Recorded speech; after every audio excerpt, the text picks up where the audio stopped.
Bonjour, je suis Annie Brouillette. Franck Lègle. Marie-Ève Garneau. Et Yvan Lheureux. Bienvenue à Pas sorti des dunes.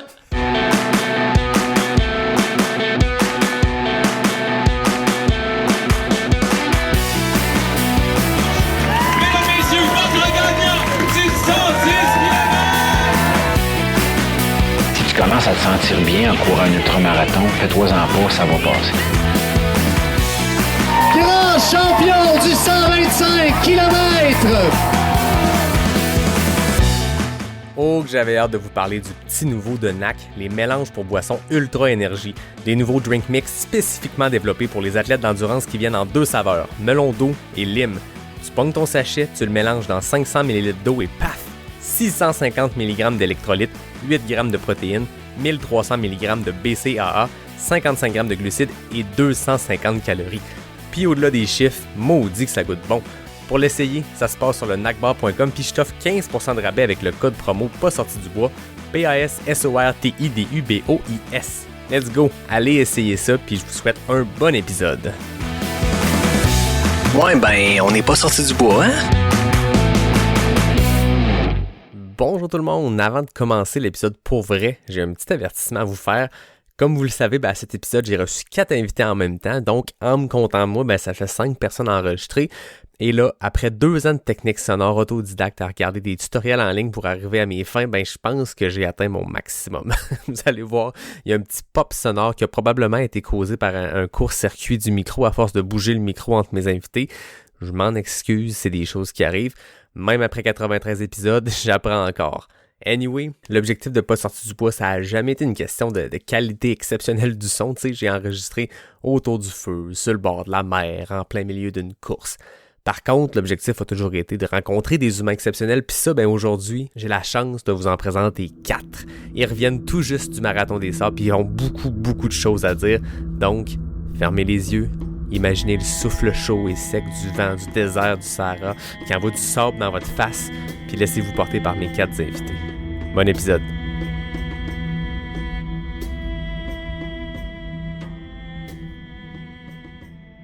Bonjour tout le monde, bienvenue à ce 93e épisode de Pas sorti du bois. Aujourd'hui, je n'ai pas 1, ni 2, ni 3, ni 5 invités. J'ai 4 invités, je suis en compagnie de Annie Brouillette, Marie-Ève Garneau, Franck Lègle et un petit gars de Rivière-du-Loup. Vous connaissez peut-être parce que c'est juste la 4e fois qu'il vient au podcast et j'ai nommé Yvan Lheureux. Bienvenue. Merci. Merci. Merci beaucoup d'être là. On est dans ma salle à manger. Vous êtes descendu de plein de places au Québec. Puis ça me touche vraiment parce que c'est la première fois que les gens, j'ai l'impression, que se déplacent pour venir enregistrer un épisode.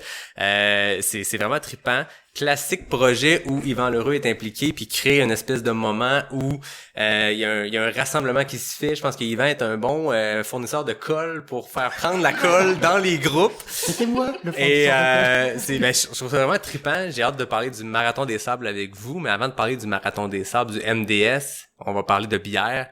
Qu'est-ce que vous buvez, Franck? T'as le micro devant toi. Qu'est-ce que tu bois? Moi, je bois Boréal, IPA des Côtes. À pied des côtes. J'ai la même chose aussi, donc 2 à pied des côtes. Annie, qu'est-ce que tu bois? Moi, je bois une saison des plages de Boréal. Marie-Ève? Moi, je bois un pastis. Un pastis, on pourra savoir pourquoi après. Il paraît qu'il y a une anecdote reliée à ça. C'est ça. Yvan? Et moi, c'est très bon. C'est une versant nord de Boréal aussi. C'est un premier essai, mais c'est excellent. Voilà, donc on remercie mon partenaire Boréal qui nous a fourni plein de bières pour cet enregistrement-là. Je leur ai dit, j'ai plusieurs invités, ça va me prendre plusieurs bières. Toujours une bonne raison de demander de la bière. Donc, je les remercie, essayez ça. L'été s'en vient, il y a des belles affaires qui s'en viennent, donc voilà. Maintenant, parlons Marathon des Sables, mais avant ça, parlons de vous, parce que, Yvan, je te ferai pas te présenter. Si vous écoutez aujourd'hui Pas sorti du bois, puis vous dites, c'est qui ce petit Lheureux-là? Yvan, c'est sa 4e participation au podcast, c'est un record. 4e invité, il est venu d'abord en solo. Il est venu avec son compagnon de la cavale, monsieur Richard Turchon. Il est venu pour la journée Everest en balado-réalité, parce que Yvan est le fondateur du défi Everest. Et là, il est là aujourd'hui.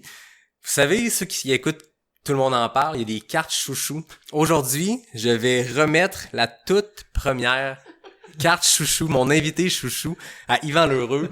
À Tout le monde en parle, ça fait que tu peux te pointer quand tu veux. À Pas sorti du bois, je sais pas, là, on trouvera qu'est-ce que ça donne comme bénéfice, à part peut-être avoir de la Boréal gratuite une fois de temps en temps. Mais, Yvan, c'est un plaisir de te recevoir une 4e fois. Comme dit l'expression, jamais 405, donc...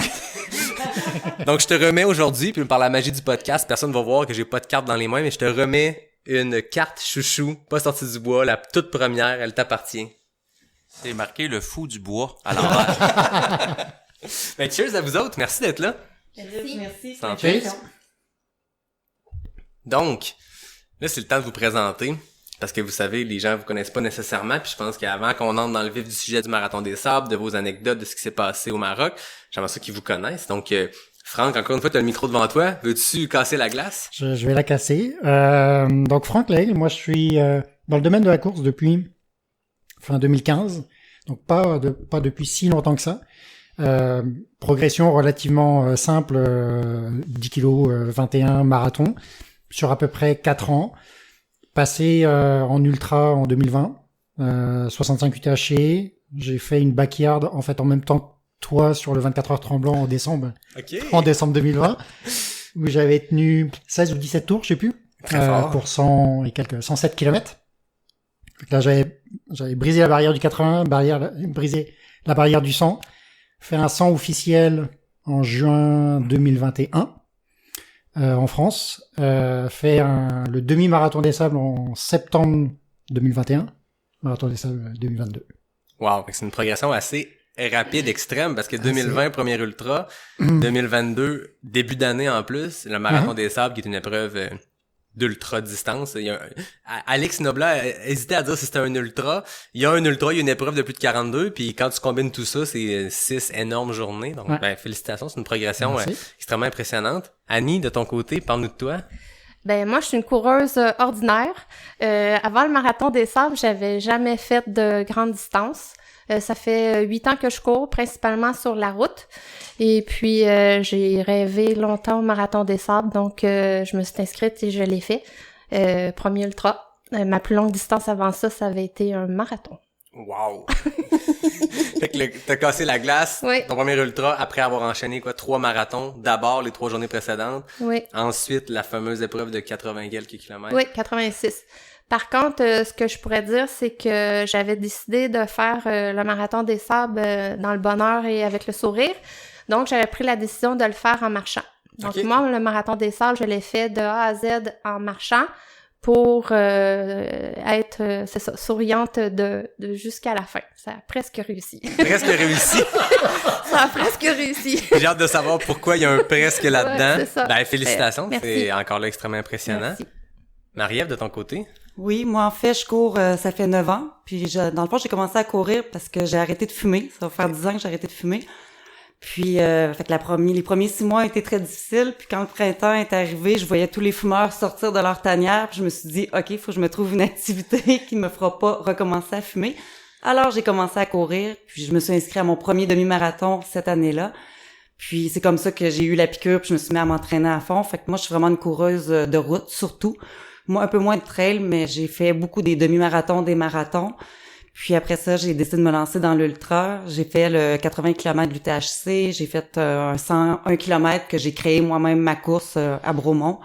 Puis moi aussi, j'ai rêvé du Marathon des Sables. Ça fait 5-6 ans. J'avais entendu parler de cette course-là par quelqu'un qui l'avait fait. Puis je pouvais pas croire qu'on pouvait courir 250 km dans le désert, tu sais, puis ça a comme germé un petit quelque chose dans ma tête, puis c'est comme ça que j'ai commencé à y rêver, puis je me suis inscrite. Ça s'est concrétisé. Oui, c'est ça. Très impressionnant. Yvan, on te connaît comme étant quelqu'un qui donne des noms, qui baptise les gens qui t'entourent. Moi, c'est quoi non? Moi, c'est le magicien. Moi, je t'ai nommé, je me rappelle à quel épisode, je pense que c'est avec Charles qu'on t'a nommé le grand Manitou qui Manitou. T'as passé une dizaine de jours avec ces belles personnes ici. Je pense qu'il y en a certaines que t'as quasiment rencontrées, mais en tout cas, il y a une amitié qui s'est créée au Marathon des Sables.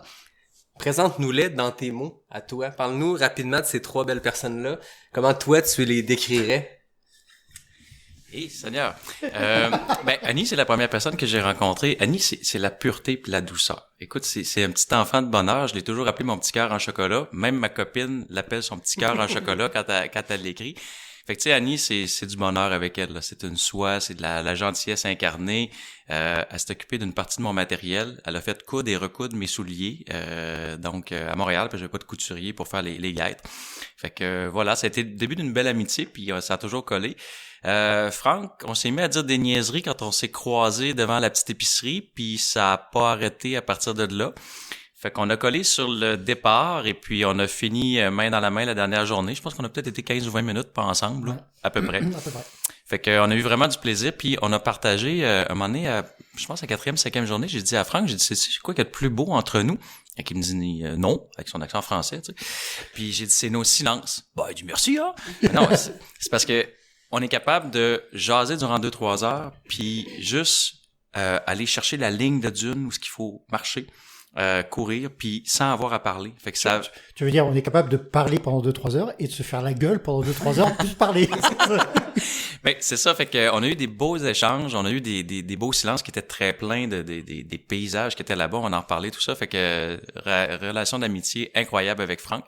Puis Marie-Ève, ben écoute, moi c'est ma surprise du MDS. Elle est grosse comme rien. C'est fou comment qu'elle peut aller vite avec un gros sac. Moi, elle m'a impressionné. Tu voyais arriver Marie-Ève, tu voyais le sac avant elle, tu sais. Puis elle allait aussi vite que nous autres. Fait que c'était vraiment impressionnant. Puis, tu sais, elle a une super résilience puis une droiture. Fait que voilà, ça a été le début d'une belle relation d'amitié. Puis ça a été vraiment une famille en dessous de la tente là, durant toutes ces journées-là. Ben merci Yvan. Ça met la table pour la discussion qu'on va avoir ensemble. Vous avez vécu ensemble dans une tente pendant 10 jours. Avant qu'on entre dans la course, ses difficultés, les anecdotes qui ont pu se passer sur le parcours, j'ai le goût qu'on fasse l'inverse, qu'on commence avec l'attente. Parce que Yvan, dès que t'es revenu du Marathon des Sables, tu m'as tout de suite dit, faut que je te parle. Une de tes idées était cette belle rencontre à 5 qu'on a présentement, qu'on a concrétisé assez rapidement. Puis je te remercie pour ça. De la carte chouchou vient aussi parce que c'est l'entremetteur. Mais tu m'as raconté à quel point ces tentes-là, c'est tout qu'un enjeu à monter, à installer. C'est une vie passée, collée. Tantôt, j'ai dit, c'est la première fois que je reçois 4 invités en même temps au podcast. Et c'est la première fois que je reçois 4 invités qui ont spooné, qui ont fait la cuillère dans une tente, les 4 ensemble. Tu connaissais pas du tout avant. Ben, c'est ça, exact. Fait que j'aimerais ça savoir à quel moment vous êtes rencontrés la première fois, comment vous avez été mis en lien, puis comment s'est passée cette cohabitation-là de tentes. Je vais y aller. En fait, moi et Marie-Ève, on se connaissait déjà avant. Donc dans toute, en fait, sur les 8 dans la tente, on était 8 dans la tente. Sur les 8, donc nous on se connaissait. Yvan, Annie, vous vous connaissiez déjà avant. Mais à côté de ça, il y avait François que tu connaissais aussi. À côté de ça, effectivement, on se connaissait pas. Fait que les premières journées, ce qu'il faut savoir sur le Marathon des Sables, c'est que la première journée, en fait, c'est pas une journée de course. C'est vraiment une journée de tout le monde arrive sur le bivouac, puis c'est là où il y a les contrôles, etc., etc. Donc on avait quand même une première relation avec les différents participants sous la tente et la tente en elle-même, le bivouac en lui-même, cette journée-là. Mais c'est pas ça qui nous a aidés sur les journées suivantes, mettons. Fait que la première connaissance, on l'a eu là. Après, dans l'exécution, c'est pas forcément aussi facile de faire une cohabitation entre personnes qui se connaissent pas dans une tente dans des moments aussi difficiles, parce qu'on arrive tous crevés, puis tout ce qu'on veut, c'est à peu près gérer nos affaires, puis après la famille, on va dire, sous la tente, c'est pas trop notre priorité, là.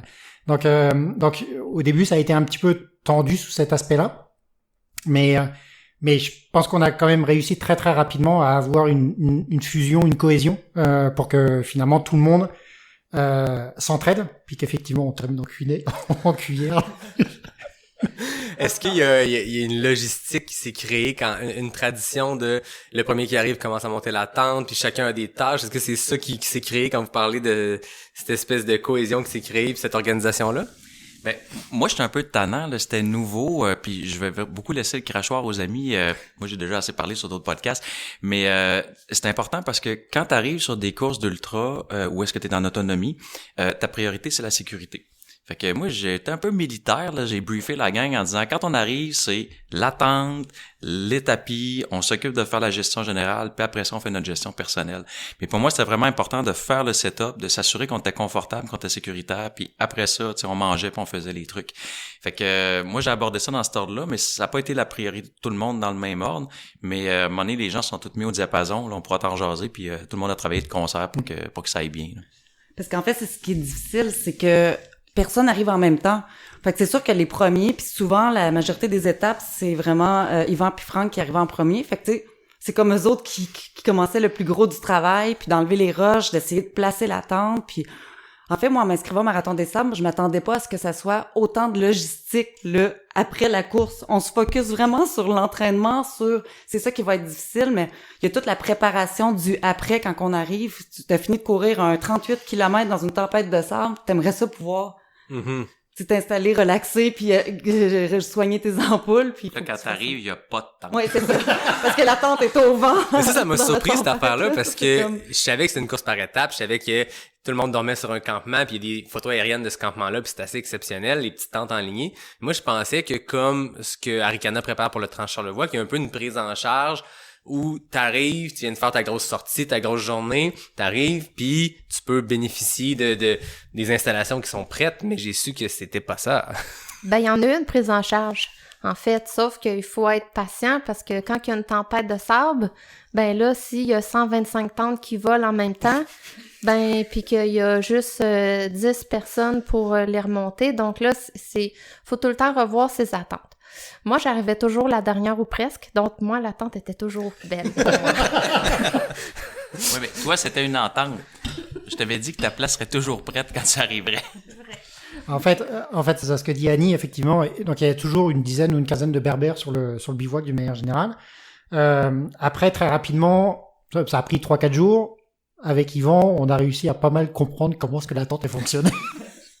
Donc, après, on a été complètement autonome. Mais ça reste que, effectivement, c'est arrivé la deuxième journée ou la troisième journée, la tente était complètement à terre, on arrive complètement mort de la journée parce qu'on était en tempête de sable. Et puis là, je veux dire, il faut y aller le plus rapidement possible quand même, parce qu'il faut quand même prendre soin de soi, il faut récupérer tout ça. Moi, la deuxième journée, j'étais complètement lessivé, là, j'avais épuisé vachement en termes de réserve. J'ai réussi à aider à peu près 20 minutes, puis au bout de 20 minutes, c'est comme non, je suis hors service complet, j'ai crampé pendant 1h30 sous la tente, quoi. Même son petit doigt est crampé. Oui. Mais, tu sais, quand on parle de la tente berbère, ce qu'il faut comprendre, c'est que c'est une tente en tissu. Environ un demi-pouce à pratiquement un pouce d'épais, très solide. Fait que t'as 2 pôles centrales qui sont rentrés dans des espèces de boutures de métal à même la tente, puis t'as des piquets. T'as 4 piquets en métal de chaque côté. Fait que là, t'as 8 humains qui se glissent là-dedans. Quand tu bouges ou tu pètes, ben, tu sais, t'es au corps à corps, là. Je veux dire, le coude est collé. Fait que s'il y en a qui se tournent, c'est comme l'effet domino, tout le monde se tourne en même temps dans la tente la nuit. Fait que, ce qu'il faut comprendre, c'est que quand il fait beau, comme quand on est arrivé les 2 premières journées, c'est super. Ouais. Mais quand t'arrives, là, pis qu'il y a des vents, des rafales à 100 km/h, là, pis qu'il y a pas de tente de 1, puis là, pour la montée avec les 4 piquets, ben, tout est ouvert. Fait que là, faut que tu descendes les côtés. Mais les côtés descendus, là, quand t'es dans les bouts, là, ça te tape sa tête, là, pis ça te tape ses pieds. Puis le truc, c'est qu'il faut que tu mettes des roches. Mais la journée, effectivement, qu'il y a eu des rafales à 100 km, il y en avait pas de roches. C'est des roches plus petites que ton poing. Fait que Franck t'es crampé juste du petit doigt. Puis moi, j'ai fait 2 heures de voyageage pour aller chercher du sable puis des micro-grenailles. Mais c'est parce que là, les parois de la tente te revolaient, puis à un moment donné, on avait ramassé quelques roches grosses comme ton poing. Là, ils revolaient à 8 pieds dans les airs, puis ils retombaient 2 pieds à côté. Fait qu'on avait fait un char de sable autour d'à peu près 1,5 pied, puis ça s'était tout envolé. Après 1 heure, il restait plus rien. Fait que là, il fallait recommencer, ça battait au vent. Fait que là, on a réussi à décoller les piquets de métal. On a mis des bâtons par terre. Puis, ce qu'on a trouvé de super intelligent sur les dernières journées, c'est qu'on a pris nos sacs à caca, parce qu'ils te donnent des sacs à caca. On va revenir sur le sac à caca. Puis, on a fait vraiment des sacs de sable avec ça, puis on les a mis sur les côtés, puis c'est ce qui a tenu le mieux. Fait que si jamais vous faites le marathon des sables, pensez à faire plus caca que les autres, puis à vous prendre une coupe de roll-up là, pour réussir à arrimer votre tente. Parce que quand ça brasse, il y a rien pour tenir la tente au sol. Et on a été les seuls à faire ça. Parce que j'ai vu aucune autre tente qui a fait ça. Très ingénieux. Pour donner une idée, là, quand on descend, quand que les garçons descendaient les parois des tentes, là, pour rentrer dans la tente, il fallait se mettre par terre puis ramper pour rentrer. Donc, quand tu as une journée de 9h30 de marche dans le corps, juste te pencher à terre, ça fait mal. Là. Fait que puis là, faut que tu rentres dedans. Puis si t'as un petit besoin de faire pipi dans la nuit, là, c'est difficile à ressortir. Fait que c'est à chaque fois, c'est un défi, là. Faut que tu penses à chaque mouvement que tu fais. Parce que tu peux aussi piler sur tes compagnons parce que ton espace à toi, c'est la largeur de ton tapis de sol. Comme ton arme. C'est tout ce que t'as. C'est ce qui t'appartient pour 9 jours, c'est la largeur de ton tapis de sol qui est ta petite bulle. C'est tout. Ça n'a aucun sens, ça. Puis nous, on avait la tente 125. Faut comprendre, le Canada, on était 11 participants canadiens et on était un peu le tiers-monde. Fait que là, on était dans le cercle externe. Fait que là, les Anglais, les Français, un peu les chouchous du MDS, là, c'est-à-dire la moitié et plus des participants, ils sont sur les tentes internes. Puis là, tu te dis, on est à l'extérieur, hey, ça va être plus tranquille. Mais non, parce que les gens, quand ils vont aux toilettes, là, ils passent tout à côté de ta tente. Puis on avait la vue sur les toilettes aussi, faut pas oublier. Et sur autre chose. Mais, tu sais, on se repérait par rapport à la toilette. Mais l'idée, c'est que les gens, les premières journées, ils allaient un petit peu plus loin du campement pour, tu sais, faire numéro 1. Mais plus ils sont fatigués, puis ils ont des ampoules, puis ils ont mal aux pieds. Mais à la fin, là, c'est parce que les gens se brossaient les dents sur le bord de notre tente. La nuit, on se réveillait, puis on entendait psssss. Fait que tu sais, c'était pas super d'être la dernière rangée à l'extérieur, direction la boîte à caca. Puis en plus, nous, on était la dernière tente avant, si on regarde le dessin du 36e Marathon des Sables, dans le 3e cercle, on est la dernière tente du gros passage. Donc, c'est l'endroit où ce que tout le monde passe. C'est que nous, on était dans une zone de trafic toujours. Il y a ça, puis il y a aussi, la nuit, ça, il n'en parle pas, mais il y a la patrouille toujours de l'armée qui patrouille le bivouac complet. Donc, nous, toute la nuit, il y a le camion qui passe à côté de notre tente toujours. Fait que je comprends qu'il y a l'épreuve physique qui se passe le jour, puis il y a l'épreuve physique / humaine / sociale qui se passe le reste du temps, parce que on pense au Marathon des Sables, c'est une des courses les plus mythiques au monde, c'est une des courses les plus connues au monde, c'est prestigieux. Ça, c'est l'envers du décor qu'on voit pas, puis qui fait partie de l'aventure, je suppose, puis vous avez l'air d'avoir eu beaucoup de fun, fait qu'au-delà de ce qu'on dit depuis tantôt, il y a l'air d'avoir eu du plaisir qui s'est fait là, mais cet envers du décor-là est quand même intéressant parce que ce qu'on voit, c'est une course qui est extrêmement médiatisée. Ce qu'on voit, c'est jamais les sacs à caca, puis les tentes qui revolent, puis tu finis ton marathon dans le sable, puis il y a les bouts de tentes qui volent au vent. Ça, cette portion-là, on en parle un peu moins, c'est ça? En effet, puis moi, franchement, les toilettes, j'avais jamais vu de photos de toilettes de Marathon des Sables avant d'y être. Là. Sur les sites, là, j'ai cherché toutes les vidéos sur YouTube, je les ai toutes écoutées. C'est pas ça qui est montré. Là. C'est comme des toilettes dans un abri, un peu abri tempo, si on veut. Là. Ben, ouais. C'est un support. Ouais. C'est un avec trou. la porte qui va au vent. Là. Okay. Ça fait l'aération en même temps. Ah, ben au moins l'aération est bonne, pas besoin de traîner d'un petit push-push en aérosol. Pas du tout, c'est ça. Ben, écoute, il y a des bons côtés à ça. Hein. Mais tu sais, la nuit, je pense que c'est Annie, c'était-tu toi qui es allé voir les militaires? Ouais. Ouais, contre ça, c'est assez intense, c'était... Ben, je me rappelle plus c'était quel soir, dans les premiers soirs, il y avait des militaires qui faisaient leur garde, puis ben là, eux autres, dans la nuit, ça jase, fait qu'ils oublient que nous, on est là. Donc, moi, j'essaie de faire tchut. Ça marche pas, que là, je me fâche, je me lève, puis je m'en vais les voir, puis je leur dis... dodo avec ma lampe frontale, puis là, je dis j'essaye de dormir, tu sais. Désolé. Donc il a fallu que moi je me lève pour leur dire. C'est arrivé une autre fois, sauf que je regardais toujours c'était qui. La deuxième fois que c'est arrivé là, c'était la police puis pas l'armée, mais là, j'ai fait combo là, peut-être que je devrais me garder une petite gêne pour aller les chicaner. Mais oui, c'est ça, eux ils oublient qu'on dort, puis ça parle fort. Donc, puis il était, tu sais, comme plusieurs personnes. Donc, moi, je me suis levée, je suis allée leur dire, parce que le sommeil, c'est essentiel, là, le lendemain quand on court. J'ajouterais, apportez toujours des bouchons si vous allez faire le Marathon des Sables. J'aime ça fait même pas 20 minutes qu'on parle, on a déjà des trucs. Fait que ceux qui pensent faire le Marathon des Sables, écoutez l'épisode, sortez votre calepin, prenez-vous des notes, parce que là, on a l'envers du décor. Ouais. Parce qu'en plus, il y en a qui ronflent. C'est on dira pas c'est qui. Puis, est-ce qu'on a le droit de révéler qui ronfle? Est-ce que c'est un invité chouchou, par exemple? Je ronfle pas. Je ronflaxe. C'est de la méditation profonde. Ah, on sait que c'est ça. C'est de la méditation profonde. Ça fait partie de ta récupération, je suppose, Yvan. C'est une tactique. Quand je suis très fatigué. Ok, c'est ça. Ouais, ce qu'il faut savoir, c'est que moi et Yvan, on était aux deux extrémités. Et puis, nous deux, on va se le dire, nous deux, on ronfle quand on est vraiment fatigué. Donc c'était assez marrant. Puis c'est sûr qu'à faire des marathons chaque jour, on finit par être un peu fatigué, donc un peu de ronflement. Bon, ça fait partie de l'aventure, je suppose. Moi, je t'ai pas entendu ronfler. Non, c'est parce que tu dormais trop. Tu m'as-tu entendu ronfler? Oui.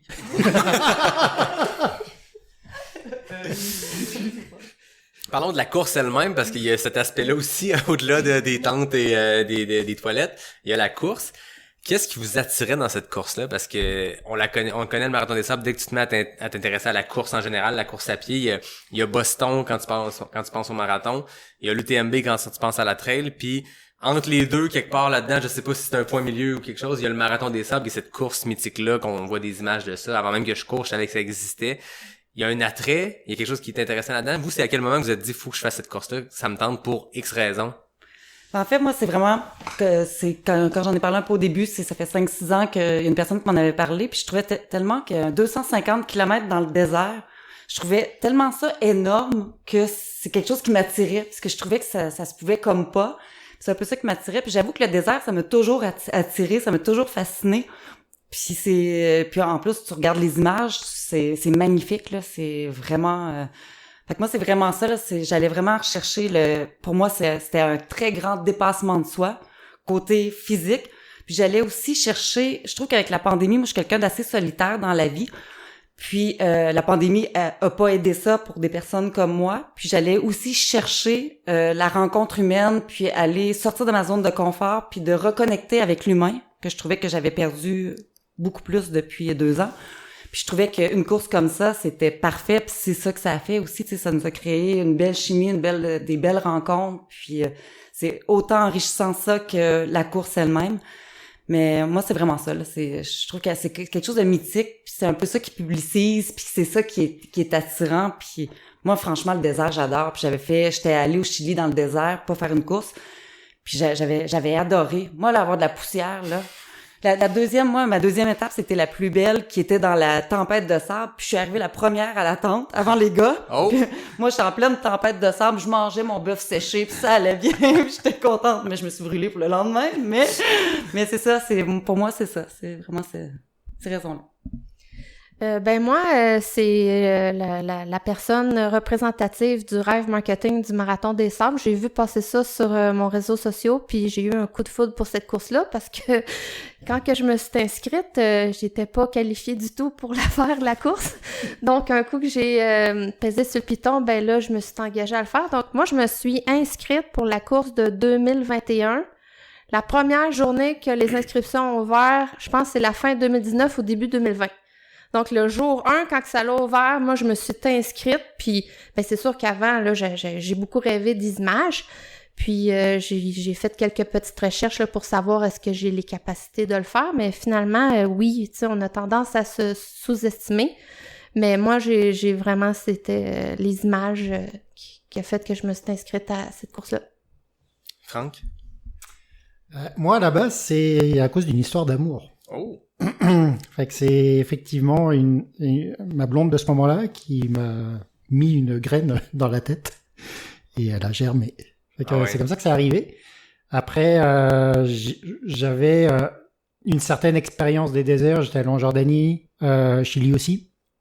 Donc, j'avais déjà un peu vécu, pas en course là, en touriste là, mais j'avais un peu vécu ce feeling-là du sable, de la voûte céleste, qui est juste énorme.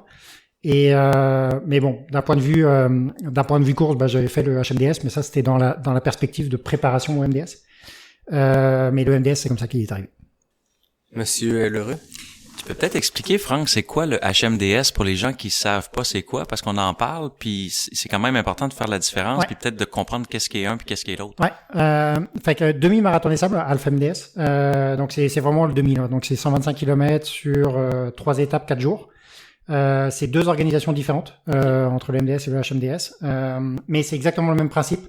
Donc c'est en autonomie. Donc là c'est pas des tentes 8 personnes, c'est des tentes une personne, mais dans des alvéoles de 6. Donc on est quand même il y a un aspect quand même communauté dans l'histoire. Et puis c'est donc sur 3 étapes, en gros 30, 60, 30 ish là, la répartition. Ça se passe. Moi je l'ai fait en septembre dernier, donc c'était à Fuerteventura aux Canaries. Il y a une édition au Pérou, et puis là ils viennent de sortir une édition en Jordanie. Okay. Donc c'est ça. Donc c'est exactement le même principe. C'est juste c'est une demi-version là, qui est quand même une version qu'il faut se taper. Mais dans les mêmes conditions et dans la même histoire. Puis, mettons que les gens qui écoutent puis qui, comme vous, ils ont ce coup de cœur-là, est-ce que toi, tu le recommandes en mode préparation? Ouais, oui, puis Yvon pourrait embarquer là-dessus. C'est une bonne préparation sur lire toutes les conditions du sable. Ça, au tout début, moi, c'est revenu super rapidement. En fait, la première journée, j'ai été super content de retomber dans les dunes parce que c'est revenu tout simplement. En fait, c'est vraiment, tu refais du vélo, là, ça revient tout seul. De savoir lire les lignes pour pas perdre trop d'énergie. Pour vraiment tirer le meilleur profit finalement de la dureté du sable ou des différentes consistances de sable, des différentes structures, pour faire en sorte que finalement ça, tu perds le moins d'énergie possible en avançant le plus rapidement, quoi. Donc oui, c'est une bonne prépa pour ça. Après, tout ce qui est alimentaire et tout ça, je pense que on peut faire la même préparation sur un ultra normal, sur la partie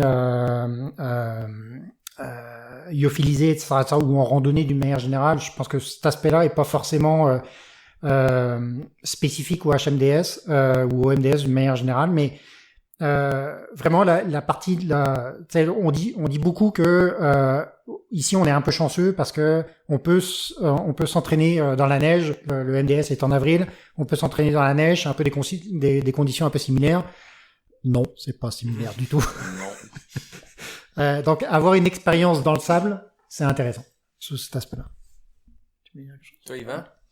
Ben, moi, c'est vraiment un coup de tête. En passant, je salue François, qui est l'instigateur de notre groupe Facebook, parce qu'on a quand même socialisé durant 6 mois avant. Un bon niveau de DNM, de débit de niaiserie minute, on a dit des conneries, on a eu du plaisir. Je salue François qui a malheureusement arrêté parce qu'il a été coupé à cause de la tempête de sable sur la deuxième journée, même affaire que notre ami Joanne là, qui vient du Nouveau-Brunswick. Puis François a eu un bon accident de santé, pas sur la course mais après en France, là, il est de retour au Québec, fait que on le salue. Mais c'est vraiment François qui a cimenté ça, puis j'ai reçu un messenger de François, monsieur Tomate de Montréal que je connaissais pas. Puis il dit « Hey, il me semble que ça t'intéresserait, toi, le marathon des sables. » Fait que là, c'est qui ce gars-là, tu sais. Fait que là, finalement, je suis allé voir ça, puis j'ai toujours rêvé de faire une course de désert, puis c'est venu chercher un peu le petit enfant en moi, puis je me rappelle à 15 ans que j'écoutais avec mes parents le soir à Radio-Canada des petites capsules sur le marathon des sables. Et actuellement, le marathon des sables, c'est diffusé dans 203 pays du monde, et ils ont 5 minutes sur TV5 France à tous les soirs. TV5 Monde? À tous les soirs. Fait que c'est-à-dire le pouvoir marketing de ça. On était 980 participants. Il y avait 500 bénévoles. Là-dessus, moi, j'évalue à peu près à 250 au moins personnes qui étaient dans les médias. Tu sais. Fait il y avait des gens qui venaient nous voir tout le temps. Fait que ça, je savais pas ça à l'origine, mais moi, quand François m'a parlé de ça, je voulais me challenger. J'étais un gars de montagne surtout. J'ai 2 problèmes, l'altitude puis la chaleur. Je fais des coups de chaleur à 30, je fais des coups de chaleur. Fait que j'ai boxé mon tapis roulant d'une petite boîte en plastique que j'ai faite. Je me suis inspiré d'Éric Deshaies. J'ai mis mon poêle à bois plus une chaufferette industrielle. J'ai monté ça à 50-55 degrés. Mon coach Charles, il dit, tu peux baisser un peu la température. Je dis, non, Charles, moi, je ferai pas de coups de chaleur, là, tu sais. Fait que j'ai commencé à 20 minutes avec les genoux, les jambons qui me tapaient ensemble. J'étais pas capable de faire 2 x 2. Puis avant de partir sur le MDS, j'étais rendu à faire 4h30. Je m'étais habitué à boire des quantités de liquide incroyables. Je partais à 800 millilitres. Puis à la fin, je buvais 2 litres 25, 2 litres et demi à l'heure avec des électrolytes. Puis je courais juste là-dessus parce que pour moi, l'alimentation à chaleur, là, à 40 degrés, là, ça fonctionnait plus. Fait que tu sais, je le prenais liquide. Fait que c'était tous des challenges de choses que j'avais jamais faites. Fait que moi, j'aime bien ça, me challenger, puis j'ai eu aucun problème avec la chaleur. Le sable, c'est une autre histoire. Là, Franck pourra t'en parler. Là, j'ai suivi ses souliers à vous. C'est beau de voir passer un Marocain à 14,5 km/h dans des dunes quand toi t'avances à 8,5, 9. Et t'en chies. Hein? Parce que, et t'en chies. À 8, t'en chies. Ouais, t'en chies. Puis là, c'est un peu comme le 24 au soir, tu vas passer le traîneau du Père Noël puis il fait ho, ho, ho. Là, tu te dis, ça se peut pas. Là, t'essaies de courir dans ses pas, mais tu cales. Là, tu te dis, voyons, il y a un truc, là, tu sais, mais le gars, là, écoute, ils font des pointes de vitesse sur les étapes à 15 km/h dans du sable. Puis, on était sur l'étape, on pourra en reparler, mais sur l'étape longue, ils sont partis 3 heures en arrière de nous. À 5h34, ils nous ont dépassés. On avait 32 km de fête, mais on avait 3 heures sur eux autres. Fait que tu sais, c'est des gens hors normes comme ça. Fait que moi, je voulais me tester, puis j'ai vraiment rencontré ça. J'y allais pour faire une compétition. Finalement, j'ai trouvé des humains, puis je me suis aperçu que pour moi, l'humain est pas mal plus important que la position. Mais c'est vraiment pour me challenger sur la chaleur, le sable, puis l'inconnu. Fait que si c'est ce que tu recherches, ben t'es servi. En fait, je voulais rebondir sur quand les élites nous dépassaient, là. Ça, c'est un moment vraiment, là, c'est beau à voir, là. C'est fascinant, là. Tu les vois passer, là. Moi, j'ai vraiment aimé ça, ce concept-là, qui partent 3 heures après nous sur 2 étapes, là, sur la longue et sur l'étape marathon, ils partent après nous. Fait que c'est beau, tu sais, ça, même pour eux, il y a plein de gens qui les encouragent. Même pour nous, moi, je trouve que ça redonne un boost d'énergie, puis t'es su pas longtemps. Ils sont tellement impressionnants, les temps qu'ils font aussi, parce que, tu sais, je vous connais pas, je connais Yvan, je sais qu'Yvan t'as fait énormément d'entraînement de course, puis tu sais, pour la cavale, puis avec Charles comme coach, Charles m'en parlait, puis t'es passé d'un gars qui dit que je suis pas un coureur, je fais des ultras en marche rapide. Le gars a fait le 125 Arikana à la marche, qui a fini avant la fin des quotas. Fait que tu sais, t'es un solide marcheur, mais c'est un défi pour toi, pour la cavale, de te mettre à courir, puis te connaissant, sachant la force que t'as, devenir un solide coureur. T'as bouclé ça dans une 40aine d'heures, Franck aussi. Toi aussi, Marie-Ève. Les gars ont gagné ça, Rachid, qui est le gagnant de 9 éditions, donc un exceptionnel coureur, a bouclé ça en 18 heures. Tu sais, quand tu compares ces chronos-là, moi, ça me fait toujours capoter. On aime ça, voir ces élites-là performer, puis on aime ça aussi faire une course, puis voir le temps, puis comparer, puis dire, moi, j'en ai chié, pour reprendre tes mots, Franck, pendant des heures, puis tu termines à Ricana en 20 heures, 22 heures, puis tu dis, ça se gagne en 13 heures. C'est ce qui est le fun dans notre sport, c'est qu'on côtoie. Moi, je le répète tout le temps, puis quand j'explique le trail, l'ultra à des gens, je leur dis, notre sport, on côtoie, puis on vit ces courses-là avec eux autres, tu sais. Un très bon golfeur, il ira pas faire une ronde de golf la même journée que Tiger Woods sur le même parcours pour se comparer. Nous, on peut faire ça. Vous autres, vous bouclez le marathon des sables en 40 heures. C'est un accomplissement exceptionnel que 0.001% de la population mondiale peut faire. Ces gars-là finissent en 18h33, 9 victoires en ligne. C'est tellement impressionnant, pis c'est ce qui est le fun de notre sport aussi, de boucler une course puis voir ce que ces gens-là peuvent faire. Hein. Lui, il a fait tout son 250 km en moins de temps que moi. Ça m'a pris plus de temps que ça, faire mon 86. Mais c'est ça, c'est des athlètes d'un exceptionnels, mais c'est des athlètes, puis là, je voulais venir là-dessus, qui lisent le sable. Puis moi, c'est Éric Dehaye, j'étais allé courir avec lui, à un moment donné, il était passé à Québec. Le lendemain de la fois que j'ai fait un enregistrement ici avec Charles Castonguay, on en parlait, hein, ça avait fini, vous l'avez écouté, les gens, ça a fini funky. Un pas de crash. Un pas de crash. Le lendemain matin, j'allais courir avec Éric Dehaye, puis on jasait, puis il me racontait que le marathon des sables, lui, sa tactique, qui est un très rapide gars, Éric, c'était de suivre les Marocains, les têtes de course le plus longtemps possible, parce que si tu suis là où ils passent, tu cours dans des conditions de route en termes de pace et de vitesse. Ouais. Mais je pense que c'est un défi pour la majorité des coureurs, lire le sable. Franck, t'avais l'air d'avoir un peu d'expérience là-dedans. Parle-nous-en, puis après ça, vous entendre Annie, Marie-Ève et Yvan. Ce serait intéressant de vous entendre parler. Vous, comment vous avez trouvé ça, de lire les lignes de sable? En fait, moi, tout ça, c'est parti donc sur la HMDS, la longue, donc, qui était 62 ou 63, je sais plus, quand je l'ai faite. Les 10 derniers kilomètres, j'étais complètement mort, j'avais 4 crampes dans chacun des mollets, c'était complètement débile. Et moi, comme Yvan, petite parenthèse, courir au chaud, j'haïs ça. En fait, je n'y arrive pas. Et c'est pour ça que j'ai fait le HMDS. C'était dans la perspective de me pousser pour que préparation à MDS. Et donc là, sur cette étape-là, complètement déglingué au bout de 50 et quelques kilomètres. Et puis là, je me dis, j'ai 10 km pour lire le sable, puis faire que ma prochaine étape, elle se passe super bien. Fait que j'ai vraiment utilisé ce 10 km là, que je ne pouvais que marcher pas très vite, à vraiment étudier c'est quoi les différentes structures, c'est quoi la forme du sable poussée par le vent, etc., puis où sont les bons appuis. Fait que j'ai fait ça pendant 10 km. L'étape suivante, j'ai dépassé tout le monde en marchant. Alors que les autres essayaient de faire de la marche nordique, etc., etc.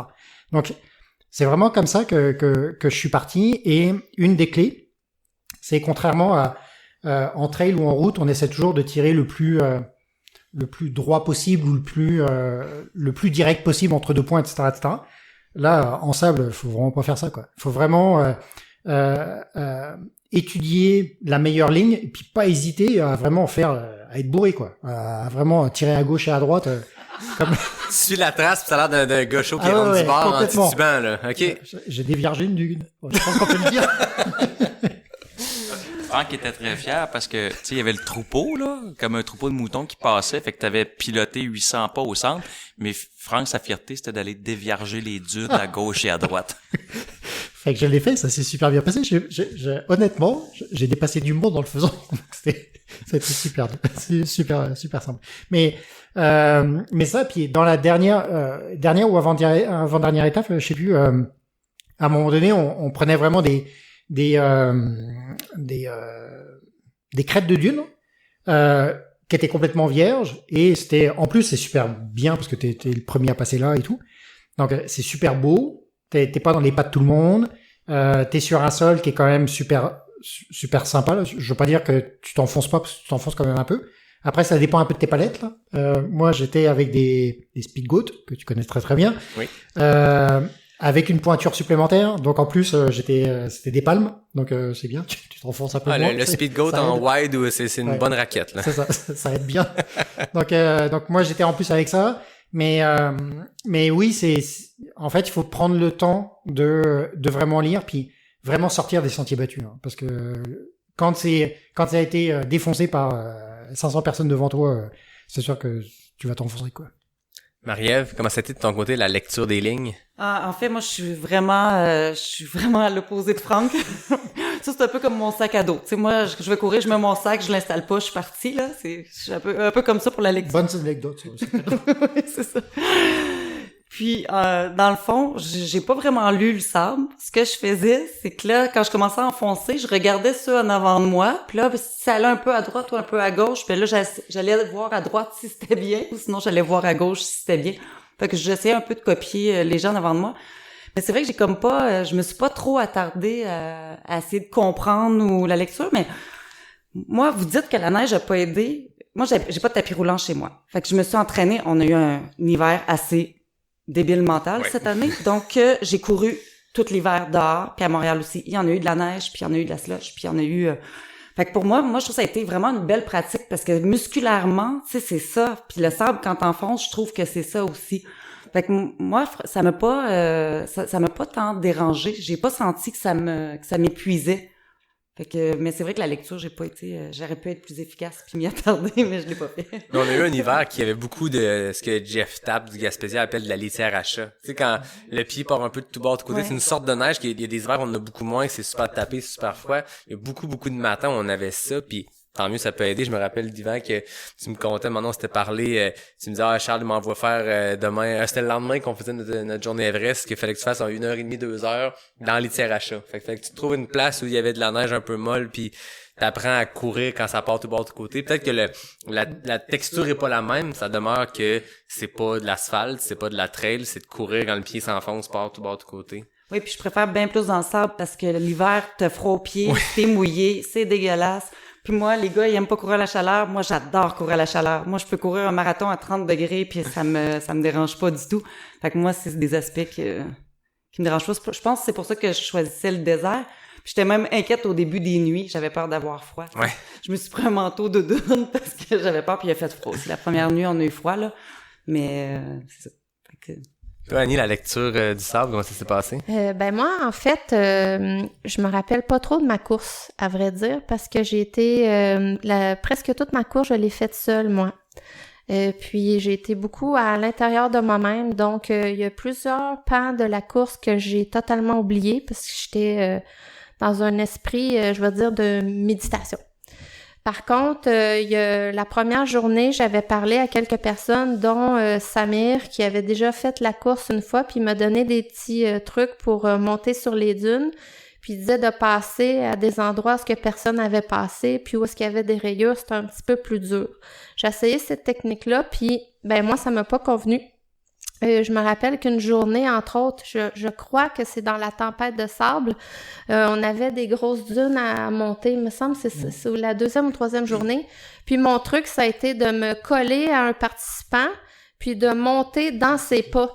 Donc, ça me faisait comme des escaliers. Ça, je me rappelle que j'ai fait ça, puis mon pied, il était vraiment, vraiment, ça faisait vraiment un escalier. Donc, pour ça, c'était facile. Puis l'autre partie où on a eu beaucoup de sable, c'était la journée de la longue, puis le fait de l'avoir fait de nuit, je voyais pas le sol. Donc, moi, mon souvenir de la longue, c'est qu'on était dans un carré de sable vraiment comme celui que les enfants jouent au parc, très mou. Mais le fait que je le voyais pas, je pense que ça a aidé mon cerveau de trouver ça moins difficile. Donc, de toute façon, moi, personnellement, j'ai pas été capable la nuit de faire la lecture de rien, là. Mais moi, c'est comme ça que j'ai fait ma course. Je trouve ça intéressant ce que tu parles de l'aspect méditation. Ouais. On le vit souvent des moments dans des courses, des entraînements, on se retrouve seul. Ouais. Ça dure quelques heures, quelques minutes, peu importe. Là, tu l'as vécu pendant des jours. Ouais. Est-ce que c'était ça? Est-ce que c'était quelque chose que tu allais rechercher là aussi? Est-ce que tu étais contente de te retrouver dans ce moment-là de méditation ou de oui, ça? En fait, au début, je l'ai pas dit, mais moi, entre autres, à part l'aspect marketing, c'était pour aller à la rencontre de moi parce que quand on fait des entraînements puis qu'on pousse, je vais dire ça dans mes mots, là, c'est que souvent, on a tendance à ouvrir des petites boîtes à émotions. Puis ces petites boîtes-là, des fois, elles sont pas tout le temps le fun. Fait que j'ai tendance à pas me pousser en course pour pas aller jouer là, parce que j'avais pas envie de gérer ça. Par contre, là, au Marathon des Sables, une des raisons aussi pourquoi je l'ai faite à la marche, c'est que je savais pas à quoi m'attendre. Mais finalement, les petites boîtes qui se sont ouvertes, ça a été juste du beau. Okay. Ben, presque juste du beau. Parce que c'est sûr qu'il y a eu certains moments plus difficiles, mais ça a été une belle surprise pour moi. Fait que le fait d'avoir fait ma course, puis je sais pas, ben je sais que Frank et Yvan l'ont fait à deux, mais moi j'étais toute seule tout le temps. Deux exceptions, la première journée, puis la nuit de la longue, j'ai rencontré quelqu'un, puis on a fait équipe ensemble, mais sinon, ma course seule, tout le temps. Wow. En fait, ça a été la même chose, moi aussi. Comme Annie, j'ai fait ma course toute seule, tout le long, à part la longue étape, que au dernier CP, on s'est retrouvés, Yvan, Franck et moi, fait qu'il restait 10 km pour la fin. Donc, on a fini les derniers 10 km ensemble. Mais sinon, ça a été les seuls 10 km que j'ai été avec des gens. Sinon, à certaines journées, on se croisait, mais j'ai jamais couru avec personne. On dirait que personne était à mon rythme, puis j'étais au rythme de personne. Mais j'ai trouvé ça le fun, parce que moi aussi, je trouve que c'est de la méditation. Tu finis par rentrer, tu médites, tu réfléchis, moi, c'est ça, j'adore ça. Puis je trouve que on passait tous les autres moments ensemble à interagir, à échanger. Fait que je trouvais ça le fun, cette portion-là, de la vivre seule. Puis, on voit beaucoup d'images du Marathon des Sables quand ils le vendent, de ces grands moments-là où t'es seul au monde parce qu'il y a des belles photos où t'es un coureur seul sur une dune puis il y a personne à des kilomètres à la ronde. Je comprends qu'il y a quasiment 1000 coureurs.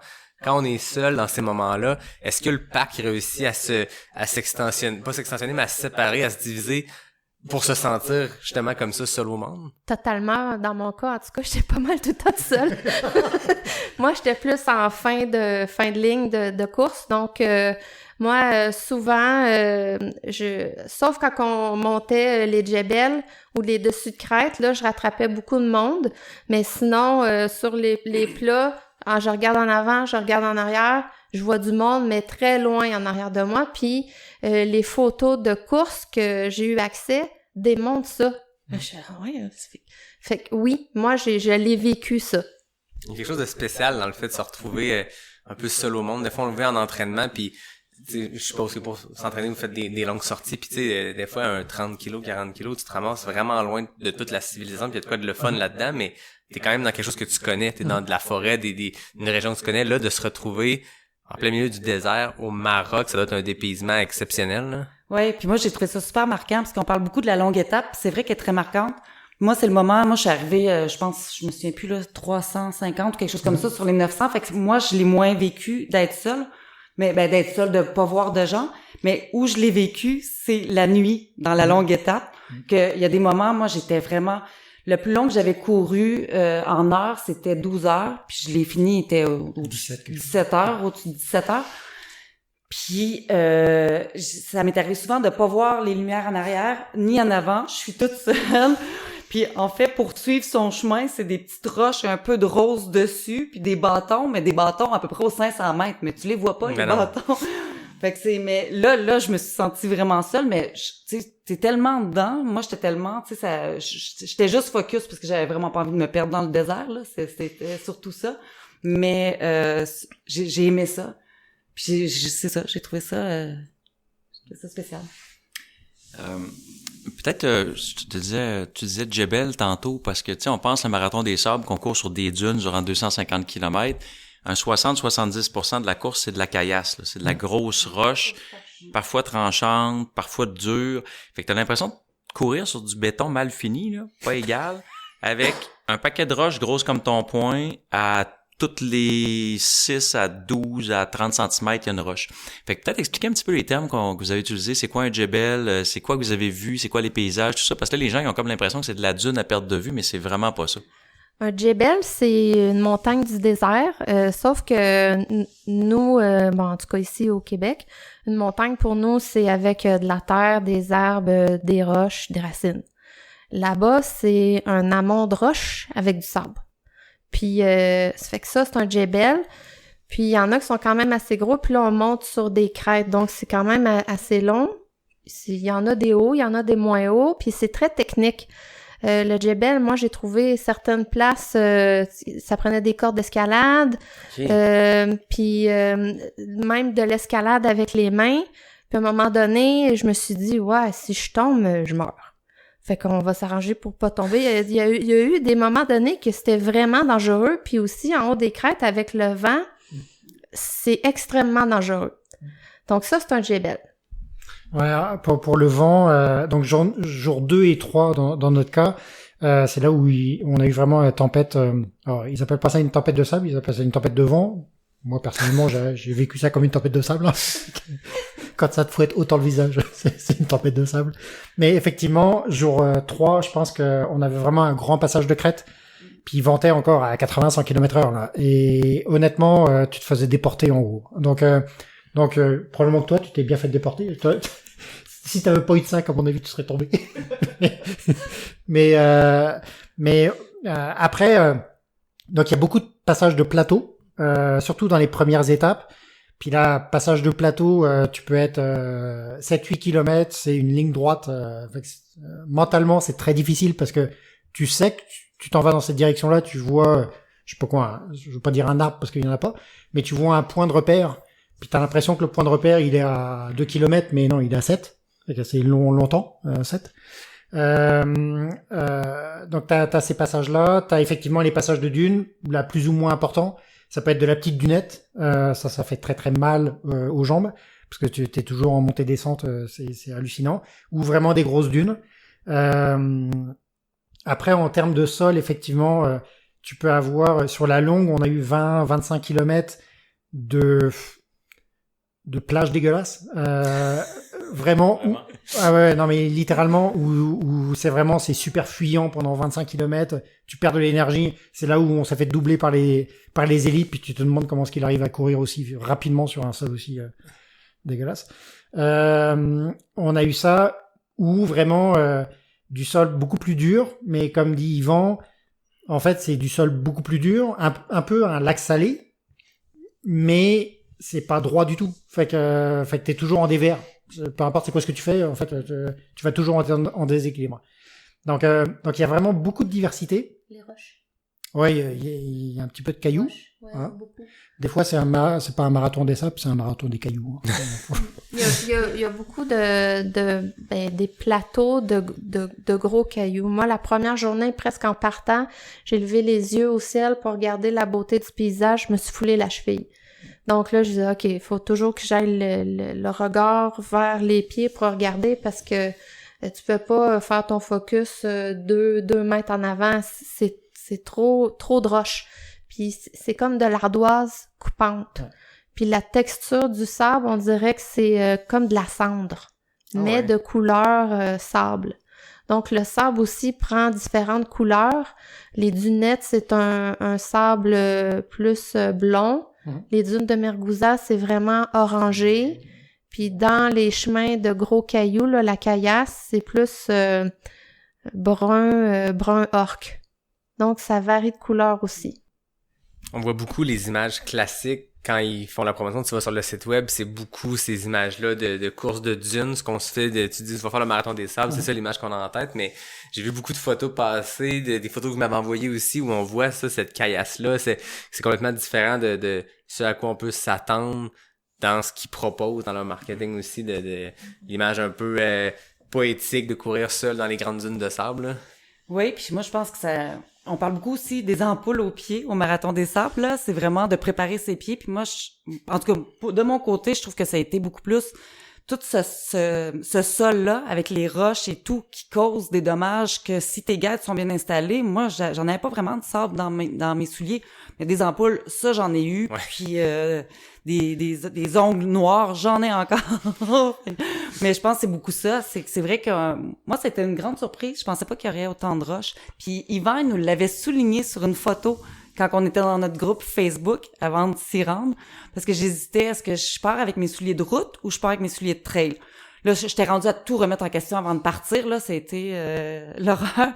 Puis en fait, c'est qu'il nous a amené une photo, puis il nous a amené des questions là-dessus, puis j'étais contente de partir avec mes souliers de trail parce qu'ils sont beaucoup plus protégés aussi en avant, là, puis ouais. Et moi, j'aime bien faire mon maître zen, fait que je leur ai mis la photo sur le groupe, je dis, qu'est-ce que vous voyez? Fait que le monde, on dit 3 coureurs, un sac mal installé, pas de matelas de sol. Non. Les gens, ils couraient dans de la caillasse à perte de vue. Fait que tu sais, la grosse question, puis j'ai approché Mathieu Blanchard là-dessus, puis il était super fin, il m'a répondu en long et en large. Puis d'ailleurs, on a croisé Alix. Ah, c'est vrai? Puis t'as eu la gentillesse de nous partager le podcast la journée avant.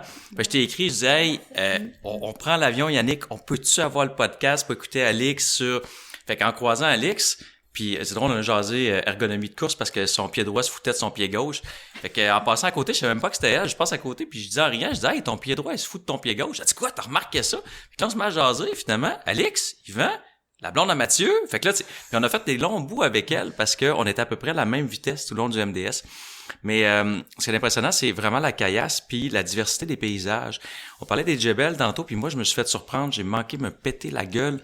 On a descendu un djebel avec Franck avant une petite orage. Puis la pente, on pensait que c'était du sable mou, mais c'est le côté venteux. Le sable était brun, avec des petits cristaux de granit noirs dedans, et c'était dur comme de la roche, une pente à 45 degrés.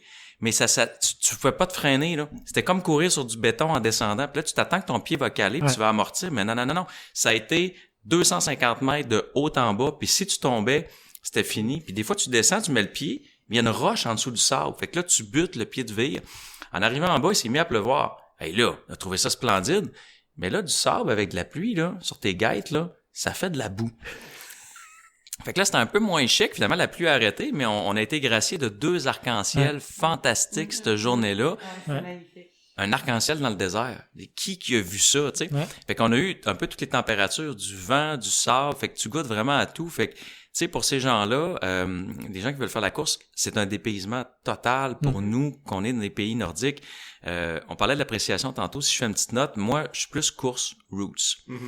J'ai été un peu agressé par les drones qui te passent au-dessus de la tête, par les 2 hélicoptères qui volent tout le temps, par le fait que quand tu arrives à un checkpoint, ben tu suis pas les traces à terre, tu suis les journalistes et les photographes. Puis quand tu quittes le checkpoint, tu as plus de photographes que tu as de marques sur les roches, tu sais, au moins pour 1 kilomètre.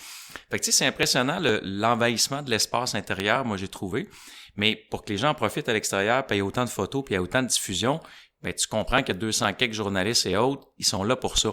Mais moi, j'ai trouvé ça agressant, mais Annie a trouvé ça très sécurisant. Il y avait toujours quelqu'un, on est arrivé à un moment donné, il y avait des jeeps, puis les 2 premières journées, ils nous passaient très proches. À la limite, c'était dangereux. Il y a des gens qui ont crié. Tu sais, des petits Dune buggy, là, puis les gens sont contents. Écoute, c'est le paradis, là. Sahara, les gens qui le savent pas, on a fait une très petite portion. C'est 9 millions de kilomètres carrés. C'est 5000 kilomètres par 3500. C'est tout le nord de l'Afrique. Fait que nous autres, on a effleuré le carré de sable, là. Tu sais, j'ai dit, on a mis les pieds dans le plus grand carré de sable du monde. Mais, à un moment donné, il y a un pick-up qui était enlisé, puis Franck est arrivé en arrière du gars, il dit, vous avez besoin d'aide? Le gars dit, non, on va être correct. Il dit, c'est correct, hein? On a 500 collègues qui arrivent en arrière, on va pousser. Et le gars, il était mort de rire, mais des camions enlisés. On a croisé les roses des sables qui passaient, qui étaient vraiment en trajet parallèle, puis on les a vus, on en a vu une enlisée. Fait que tu sais, les véhicules aussi ont de la misère, là, mais tu sais, c'est omniprésent. T'as tout le temps quelqu'un qui passe, une Jeep, quelque chose qui vérifie si t'es correct. Fait que t'as des moments seuls. Des moments la nuit, on a vu personne durant 10 km. Mais l'autre 10 km d'après, là, on a vu à peu près 10 pick-up qui passaient à toutes les 5 minutes. Tu sais, je veux dire, moi, tu sais, je veux regarder les étoiles, puis ça, puis il y a toujours un pick-up qui passe. T'as pas le droit d'éteindre ta frontale la nuit. C'est illégal dans le règlement. Mais moi, je veux l'éteindre, ma frontale. Y a-tu de quoi de plus beau que le ciel dans le désert? Fait que, tu sais, c'est des petits trucs comme ça que j'ai trouvé un petit peu moins roots, mais on s'aperçoit que c'est pour la sécurité, l'encadrement. Puis c'est vraiment qu'ils veulent pas perdre aucun coureur, là, tu sais. Après, d'un point de vue sécurité, on a une balise GPS, donc ils savent en tout temps où est-ce qu'on est.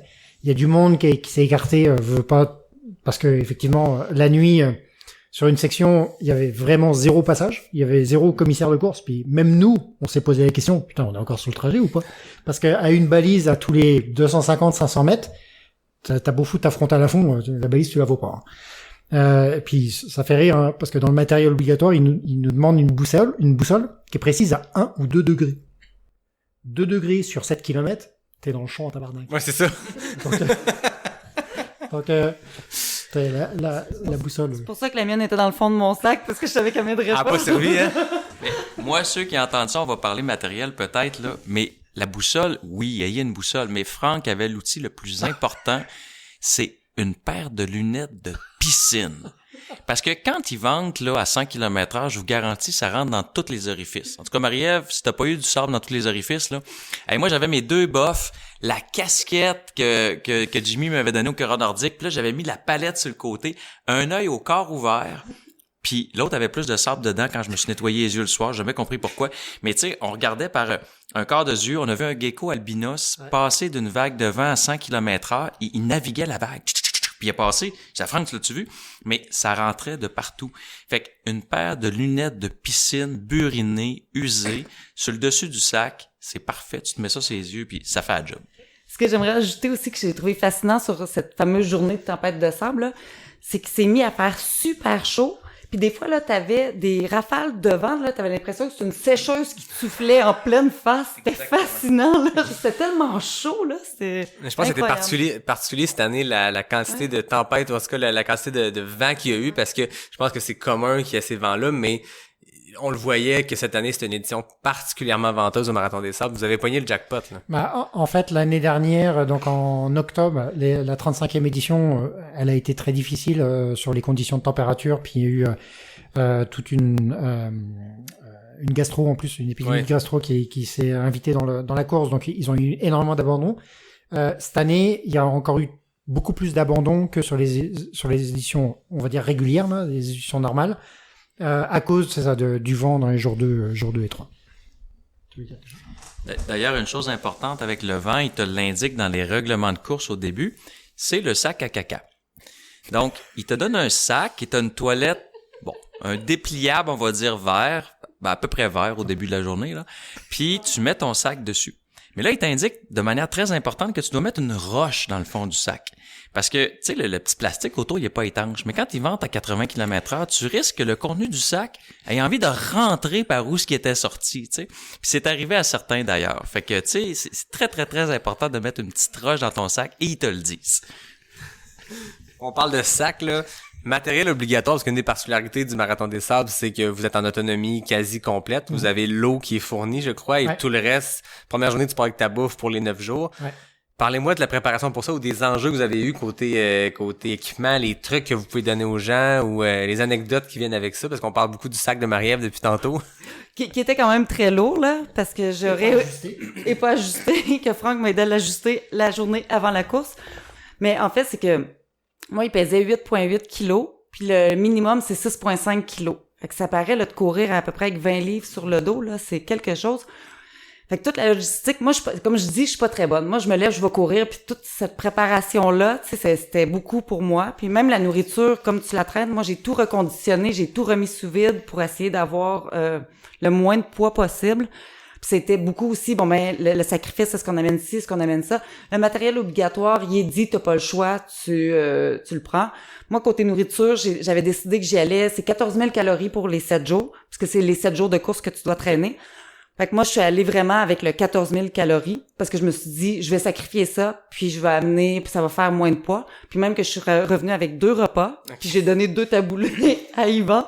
Fait que finalement, sauf que je pouvais pas amener moins parce que c'est les règlements. Mais c'est sûr que j'avais des choses de trop, puis il y a des choses qui me manquaient. Tu sais, je pense que si tu peux t'amener un kit de course, tu peux bien t'en sortir juste avec ça, tu sais, puis peut-être un chandail le soir s'il fait plus froid, ces choses-là. Mais c'est vraiment pour moi, c'était vraiment ça, là, toute la préparation du sac, d'essayer d'avoir le moins de poids possible. C'est sûr que là, je viens comme de vivre une première expérience, la glace est brisée. Sur le coup, je disais never again, je veux pas. Mais là, je suis comme pas le MDS, tant qu'à ça, il y a plein d'autres courses, j'aimerais essayer autre chose. Mais je pense que j'aimerais ça réessayer une course. Puis il y a déjà des choses que je sais que j'enlèverais ou que je changerais, ou un coup que t'as brisé la glace une fois, on dirait que c'est comme plus facile se préparer. Puis tu sais, ce qu'il faut faire attention, là, c'est qu'il existe une page Facebook pour les coureurs qui participent à la course. Fait que tu sais, tout le monde demande, ben là, ça, qu'est-ce que je devrais faire? Mais chaque personne, on est différent. Fait qu'il faut, à un moment donné, faire son propre choix. Puis c'est ça qui est difficile quand tu l'as pas fait une fois.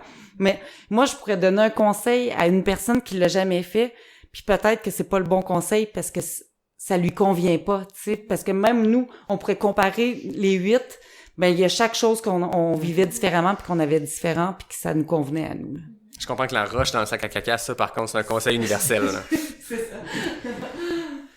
Moi, j'avais fait beaucoup de préparation à l'avance, vraiment. J'ai écouté tous les films qui existaient sur le Marathon des Sables, tous les fichiers Excel que les gens avaient envoyés, je les ai tous étudiés, analysés au complet A à Z. Donc, moi, j'ai commencé à me préparer longtemps en avance. En janvier, mon matériel de course préliminaire était tout prête. Yvan m'a aidé à reviser, alléger ou donner des conseils. Puis à la fin, j'ai pris qu'est-ce qui me convenait sur les conseils. Côté nourriture, là, moi, j'avais le plus beau menu de toute la tente. Je confirme. J'avais acheté tout en avance, tout testé lors de mes sorties randonnées, mes matins que je me levais tôt, je testais mes déjeuners. Je m'étais fait aussi une tente chaude comme Yvan, puis j'avais tout testé ma nourriture dans ma tente chaude. Donc, je savais qu'est-ce qui allait me convenir ou pas à la chaleur. Puis, moi aussi, je suis allée avec les 2000 calories par jour, puis j'ai pas manqué de nourriture. J'ai quand même perdu 5 kilos à la fin de la course, que ça m'a pris presque un mois avant de rattraper. Côté matériel aussi, ce que j'ai fait, c'était, je changerais rien, à l'exception d'une chose, c'est que moi, vu que j'étais marcheuse, j'arrivais tard le soir et j'avais pas le temps de faire du lavage de vêtements. Donc, j'ai fait des allergies cutanées énormes, là, qui ont duré jusqu'à 2-3 semaines après le marathon. Donc, si j'avais une chose à modifier, c'est que je me serais au moins apporté un chandail de course supplémentaire. Mais c'est la seule chose que j'avais faite. Ceci dit, c'était pas gage de succès de ma réussite de course, mais ça l'a vraiment aidé.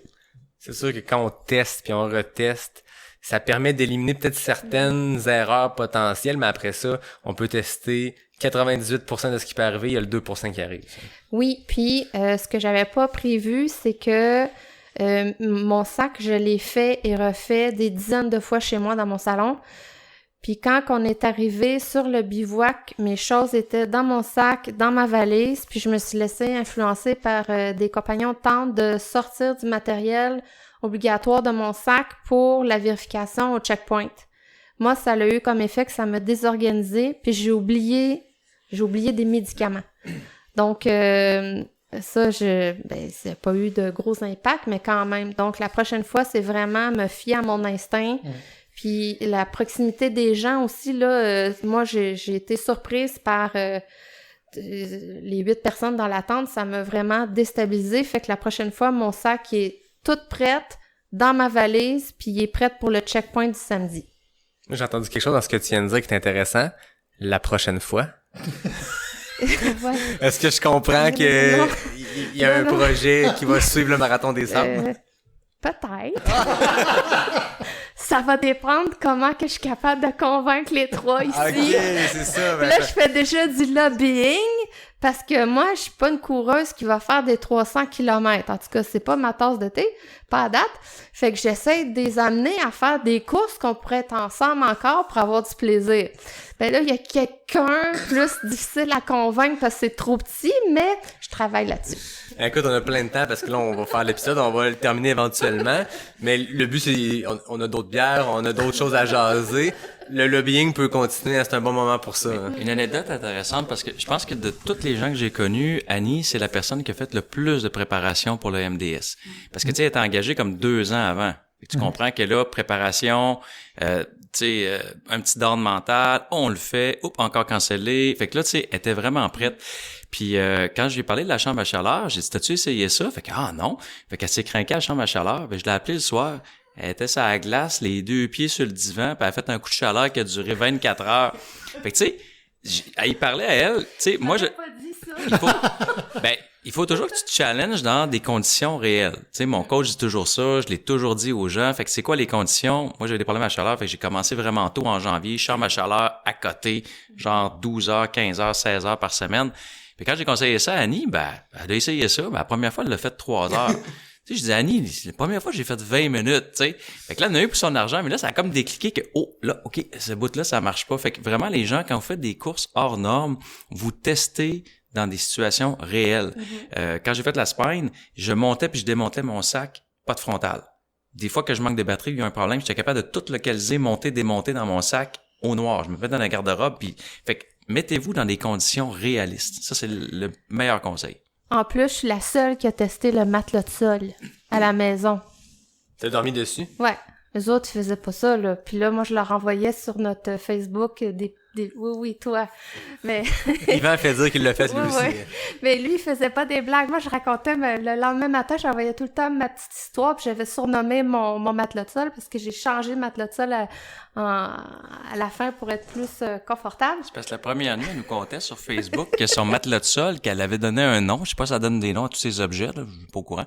Mais finalement, le matelas de sol a dégonflé, fait qu'elle l'a menacé de le renvoyer au magasin. T'sais. Est-ce qu'on a le droit de savoir c'est quoi le nom du matelas de sol? Je m'en rappelle plus, là. Non, parce que il est pas marquant. Non, il est pas marquant. Mais pour revenir à la tente à chaleur, les erreurs, c'est que c'est ça exactement. J'étais habituée de m'entraîner pas à la chaleur et toujours à jeun. Donc, j'ai fait mon entraînement de ma journée à jeun, pas d'électrolytes, pas de capsule de sel, puis pas d'aération dans ma tente à chaleur. Donc, ça a donné le résultat que ça a donné, mais ça s'est jamais reproduit par la suite. Donc, j'ai bien appris. Moi, je dirais pour renchérir sur ce qu'Yvan dit, puis quand tu prépares une course, de se mettre dans la situation qui ressemble. Moi, ce que je ferais différemment, c'est le sac. Je m'étais peu entraînée avec, j'avais peu couru avec, parce que j'avais peur de me niquer le dos, tu sais, de me blesser avant. Fait que j'avais couru, je pense, 3 fois 4 kilomètres avec. Puis c'était 7,5 kilos qui pesait. Fait que moi, j'ai eu l'épaule gauche, j'ai eu mal à l'épaule gauche comme pas possible, là. Fait que j'aurais dû commencer graduellement, là, courir, disons, avec 3 kilos, 4 kilos, 5, 6 montées, mais faire plus de sorties. Moi, c'est vraiment ça que... Puis, vois-tu, moi qui ai l'air vraiment habitué, j'ai fait des erreurs de débutant. Mois de janvier, chambre à chaleur, weight vest de 20 livres.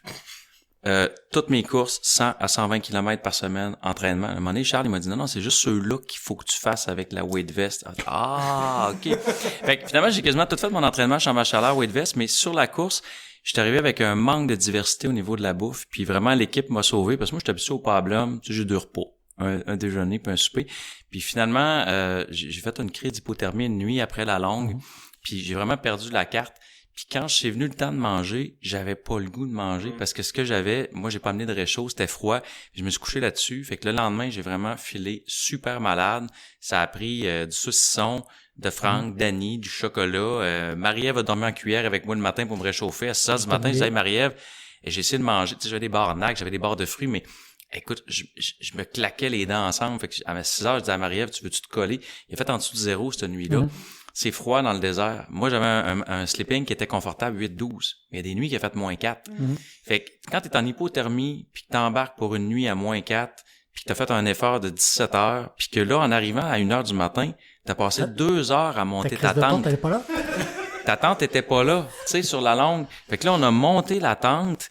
Ça a pris 2 heures. Il faisait en dessous de 0. J'ai pas pensé à me couvrir. Fait que tu sais, des fois, même si t'es préparé, tu fais des erreurs de débutant. Mais moi, j'avais un sac de 6,7 kilos. J'ai pris 300 grammes de plus de bouffe que j'étais pas supposé, tu sais, pour faire la limite. Mais finalement, j'avais pas assez de diversité dans ma nourriture, puis ça, c'est venu me rechercher. Puis en me couchant le soir, j'aurais dû manger à plein, ce que j'ai pas fait. Fait que tu sais, l'équipe m'a sauvé cette journée-là parce que j'étais vraiment là, j'étais flabbergasté, j'ai fait des petites absences, ça allait vraiment pas bien. Fait que tu sais, le travail d'équipe puis la famille, la plus belle photo qu'on a du MDS, je pense, c'est Annie qui rentre, puis elle file pas bien, on est tout autour d'elle, puis on enlève ses souliers, on la supporte, on y parle. Fait que tu sais, ça a été ça la vie, parce que tu sais, tu cours entre 3 heures à 7 heures à 17 heures par jour, mais le reste du temps, là, t'es en dessous de la tente. puis tu vas pas marcher bien loin parce qu'il fait 45-50 au soleil. Fait que tu t'économises, t'es en bobette en dessous de la tente puis tu socialises avec tes amis. Fait que la vie qui est là, ce que tu développes comme relation humaine, c'est hyper important. Puis moi, j'ai fait des erreurs puis l'équipe m'a sauvé. Si j'aurais été sur une course non-stop, ça se serait arrêté là. C'était fini. Fait que tu sais, même si t'es bien habitué, tu peux faire vraiment des erreurs de débutant puis j'en ai fait. Moi, de mon côté, en fait, il y en aurait plein de conseils. Honnêtement, je veux dire, je pense que ça finirait pas. Moi, faites-le pas. Quand j'ai fait le HMDS, j'y suis allé en pur touriste. J'avais rien testé. Mais c'était l'objectif. Moi, je voulais me mettre vraiment dans une position que je ne contrôlais pas du tout. Puis c'était comme ça que j'embarquais dans le HMDS. Honnêtement, le faites pas. Moi, j'ai eu aucun problème, mais ne pas avoir testé sa bouffe, etc., c'est une connerie. Fait que quand je suis arrivé sur le MDS, la bouche, je savais comment la gérer. Effectivement, point super important amené par Marie-Ève, faut tout reconditionner parce que quand on achète du lyophilisé, l'emballage, c'est un emballage en alu pour pouvoir mettre de l'eau chaude dedans et tout ça. Et sur 7 jours, en reconditionnant dans de l'emballage plus plastique bête et méchant, tu sauves facilement 1 kg, 1,2 kg sur le poids total de toute la bouffe. Fait que ça t'enlève quand même beaucoup de poids. Donc, et d'espace effectivement parce que tu peux beaucoup plus le rouler. En reconditionnant, moi j'ai pimpé tous mes plats. OK. Donc ça c'était super bien parce que je veux dire du taboulé, c'est du taboulé là, on s'entend là. Quand t'as 7 jours de taboulé, ça tombe vite sur le système. Mettez du chocolat dans son taboulé. Non, j'ai pas mis du chocolat dans le taboulé. J'en ai mis dans beaucoup d'autres plats, mais pas dans le taboulé. Mais avoir une diversité de taboulés différents, c'est super génial. Moi, j'avais du gratin dauphinois. Je veux dire, après, je me suis fait plaisir dans plein de plats. Donc ça, c'est super intéressant. Moi, comme Yvan, je suis parti assez relativement bare minimum. Fait que j'avais pas de matelas de sol, j'avais pas de réchaud. Après, il y a toujours du soleil dans le désert. Fait que c'est facile de manger pas froid. Après, tu manges pas forcément chaud, mais tu manges pas froid non plus. Donc manger tiède, c'est facile. Fait que moi, je suis vraiment parti, c'est ça, relativement minimal. Ce que j'ai ajouté, je suis parti aussi avec 8,5 kilos. Mais là-dessus, j'avais du pastis, j'avais du saucisson. Donc, ça, faut le compter, hein. Franck, on a bu du pastis avant de partir, un petit verre, puis tu sais, moi j'avais arrêté l'alcool. Avant les cours, j'arrêtais tout le temps l'alcool, le café, tout, tu sais, pour arriver clean. Il a traîné une bouteille de plastique reconditionnée avec du pastis. Et on l'a bu. À la 5e journée. À la 5e journée, on s'est pris 2-3 pastis. Quand les gens sont arrivés, on était déjà un peu arrondis. Fait que le gars, il est minimum sur ses calories, mais il traîne une demi-bouteille de pastis. Pendant 5 étapes. C'est ça. Après, ce qui est important, c'est d'avoir des moments de plaisir. Fait que moi, c'était des M&M's, c'était du pastis, c'était du saucisson. Et puis même si effectivement, ça te coûte 500 grammes. Ok, ça te coûte 500 grammes. De toute façon, ce qu'il faut garder en perspective, c'est que plus t'avances dans les journées, moins ton sac il pèse lourd. Ouais. Donc finalement, ton 500 grammes de ta première journée, ta deuxième journée, tu l'as déjà plus ton 500 grammes, tu l'as déjà bouffé. Fait que c'est pas grave. À la limite, le poids du début, donc comme dit Marie-Ève, c'est minimum 6,5, maximum 15. Quand j'ai fait le contrôle technique, il y a la pesée du sac. Le gars devant moi, il avait un gros sac derrière, là. Je veux dire, il avait un gros sac, avec un sac qui était en bandoulière sous son sac, avec un sac devant. Quand il a pesé, il est sorti à 12 kilos. Moi, 12 kilos, c'est comme, putain, tu vas vraiment avoir du mal. Le gars, il a sauté de joie en disant, ouais, super! Je suis en dessous des 15 kilos. Ouais, t'es en dessous de 15 kilos. Je sais pas ce qu'il a fait la deuxième journée, il a dû liquider la moitié de son stock. Mais, à la limite, le poids, c'est pas si important. Tu sais, tu pars à 8 ou à 9, c'est pas grave parce que tes 2 premières journées, de toute façon, c'est des journées d'adaptation, fait que tu vas pas les pousser énormément.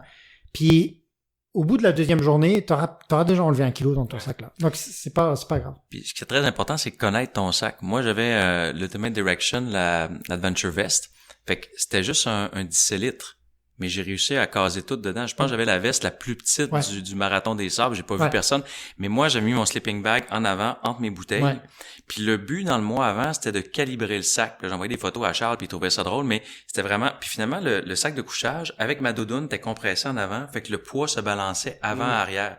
Moi, j'ai vu des gens avec le sac de couchage puis le matelas de sol qui pendait en arrière, qui leur tapait dans les jambes. Hey, sur 86 km, avoir un matelas de sol qui te tape dans les jambes avec un sac de 12 kilos, là, j'ose même pas imaginer. Fait que tu sais, la répartition du poids, tester ton sac, ton matériel. T'es pas obligé de mettre le vrai matériel, mais tu sais, tu mets des sacs Très de important. riz ou de gruau dedans pour vraiment faire le vrai poids puis voir qu'est-ce que ça a l'air. Ça, c'est vraiment fondamental. Ouais. J'entends beaucoup des anecdotes, des fous rires, de l'histoire humaine derrière. Tu sais, je vous amène sur des sujets, on parle un peu de course, puis rapidement, ça revient à une anecdote. C'est ça que je trouve beau là-dedans. Quand tantôt vous êtes arrivés, moi, au début, je pensais que c'était une gang d'amis qui se connaissaient depuis longtemps. Puis à un moment donné, quand on se parlait, Yvan et moi m'avait dit non, c'est connu au Marathon des Sables. Puis tantôt, vous arrivez ici, vous êtes dans mon salon, vous jasez, puis moi, je me suis écarté 5 minutes, régler des petits trucs techniques pour commencer l'enregistrement. J'avais l'impression d'entendre des amis de longue date, des gens que ça fait 20 ans qui se connaissent, puis c'est de quoi qu'on vit en ultra souvent. Moi, je l'ai raconté plein de fois, mais l'UTHC, le 125 km, j'ai couru 122 des 125 km avec Steven Brooks. À la fin, on se connaissait dans une intimité puis des sujets que il y a des gens que je côtoie depuis 10 ans que je les connais pas comme ça parce que il y a quelque chose de fort qui se crée quand t'es dans des moments plus difficiles, quand t'es plus tu sais ça, je sais pas comment dire, vulnérable. Je sens qu'il y a ça qui s'est créé. C'est quoi votre plus beau souvenir, votre plus beau fou rire, le plus beau moment humain, s'il y en avait un que vous voulez raconter? Pas qui veut commencer, qui en a un premier qui vient en tête, mais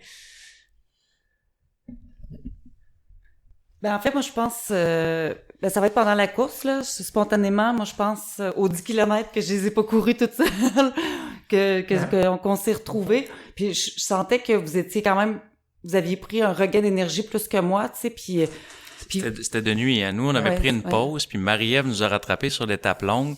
On se relevait d'une petite pause de micro-nap. Puis là, t'es arrivé, puis on a entendu ta voix. On s'est comme reconnu. Oui, c'est ça. Puis moi, c'est un beau moment parce que dans le fond, ils m'ont attendu parce que je courais pas aussi vite. Puis Yvan était très bon, vous êtes correct, ça va, c'est bon, on continue. Tu sais, fait que ça a été un beau moment, tu sais, je trouve, de partage puis de bien finir le 17 heures de course. Là. Moi, c'est vraiment toute la course, honnêtement. En fait, tous les partages avec Yvan. Parce que moi, j'arrivais sur le MDS dans la perspective, j'avais pas un besoin de, je vais dire, voyage intérieur un peu comme Annie, ou je l'ai vécu sur le HMDS. Moi, c'est comme ça que j'ai fait le HMDS. C'était, je voulais le faire pour moi-même, pour savoir où est-ce que j'en étais, c'était quoi ce que je valais, etc., pour me retrouver intérieurement, pour aller un peu attaquer quelques démons intérieurs, là, sortir un peu des cadavres de tout ça. Mais donc, je suis arrivé sur le MDS. Je voulais le vivre, je voulais pas le subir. C'était ça l'optique, là. Peu importe c'était quoi la manière. Puis, premier jour, ça a super cliqué, moi et Yvan. Et, en fait, ça a été, pour moi, c'est ça la plus belle histoire. En fait, j'ai pas un moment particulier. Il y en a plein des fous rires. Il y en a plein des moments où, on était pliés en 4, puis on était les deux seuls cons à être pliés en 4 dans tout le truc, mais, il y en a eu plein des moments comme ça, mais pour moi, c'est l'œuvre complète. Ouais. C'est vraiment ça. Annie? Ben, il y en a eu plusieurs, sauf que pour moi, il y a un événement qui a été vraiment marquant. C'est à la fin de la course, après l'étape marathon. Moi, c'est la journée que j'avais plus mon sourire puis que j'étais plus dans le plaisir. J'étais fatiguée mentalement et physiquement, puis ma course, elle a été difficile. Donc, quand je suis arrivée à la ligne d'arrivée, j'ai vraiment beaucoup pleuré. Puis après, je me suis calmée, puis je me suis allée à la tente, puis la tente est loin. Donc, quand je suis arrivée, eux, ils étaient déjà sous l'effet de 2-3 pastis. Fait que l'air était à la fête, mais moi, il y avait plus de son qui sortait de ma bouche, puis c'est la photo que tantôt on parlait. Moi, j'ai droppé mon sac par terre, puis je me suis mis, j'ai rentré dans la tente, je me suis mis en position fétale, puis je me suis caché le visage et je me suis mis à pleurer jusqu'à temps que je sois plus capable de pleurer. J'ai pleuré longtemps, puis ça a fait dans la tente que j'étais à l'aise d'être vulnérable, mais aussi c'est que tout le monde s'est activé alentour de moi à me mettre bien à l'aise. Donc, il y en a qui... j'étais en douleur extrême à mes pieds. Donc, Yvan et Richard, ils ont enlevé mes guêtres doucement, mes souliers. Marie-Ève, elle me flatté. Frank, lui, il a enlevé mes manchons. Mon chandail était tout mouillé. Il a enlevé mon chandail. Puis, c'était le silence. C'était, moi, ça va m'avoir, pas m'avoir, ça m'a marqué pour ma vie, cet événement-là. Puis en plus, il y en a une photo qui est ressortie. Donc, puis un coup que je me suis calmée. T'as pris ton pastis. Là, j'ai eu un pastis. Puis là, j'ai été capable de rire. Puis là, j'ai exprimé ce que j'avais vécu comme journée. Donc, pour moi, ça, c'est vraiment un moment très marquant de la course que je vais me rappeler toute ma vie parce que 6 mois avant, je les connaissais pas. 9 jours avant, ils sont devenus les gens les plus importants de ma vie. Puis cette journée-là, ça a été vraiment la famille qui a pris soin de moi. Donc pour moi, ça c'est vraiment le moment le plus marquant de toute l'étape du Marathon des Sables, c'est là. Wow. Yvan, essaie de suivre ça. Ben, moi, c'est un peu pareil, là, quand j'ai mal filé, là, les gens étaient là, tu sais, je me suis fait donner du saucisson, le taboulé de Marie-Ève, Franck m'a fait un petit repas, le dessert d'Annie, tu sais, les gens, ils se sont privés de ce qu'ils mangeaient pour me donner à manger pour que je remonte la pente. Fait que ça, c'est des moments super importants. Puis, je pense qu'on a tous un coup de cœur aussi au Marathon des Sables qui est Aziz. Yachouf, Aziz, il est arrivé 3e. Il y a un bout de temps qui était premier. Durant, je pense, la 2e, 3e journée, il était premier. On l'a rencontré le dernier soir, avant qu'on soit en autonomie, que l'organisation offrait le repas, le soir avant de partir. Il était tout seul. Fait qu'on est rentré, on s'est mis à jaser avec, en dessous de la tente, de la grande tente commune. Puis il s'est présenté, puis c'est pas toi qui est arrivé 3e, qui a été déclassé pour qu'il manquait un couteau. Il dit, ouais, Aziz. Puis lui, c'est un nomade.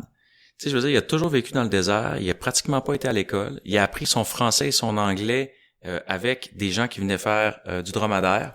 Il boit du lait de dromadaire. Il est venu nous montrer son sac. C'est des herbes qu'il a ramassées un peu partout dans le désert. Écoute, nous autres, on est high-tech, là. Oublie ça, des petits sacs de plastique qui faisaient un tour, puis ça doudoune dans le fond pour faire son fond sac.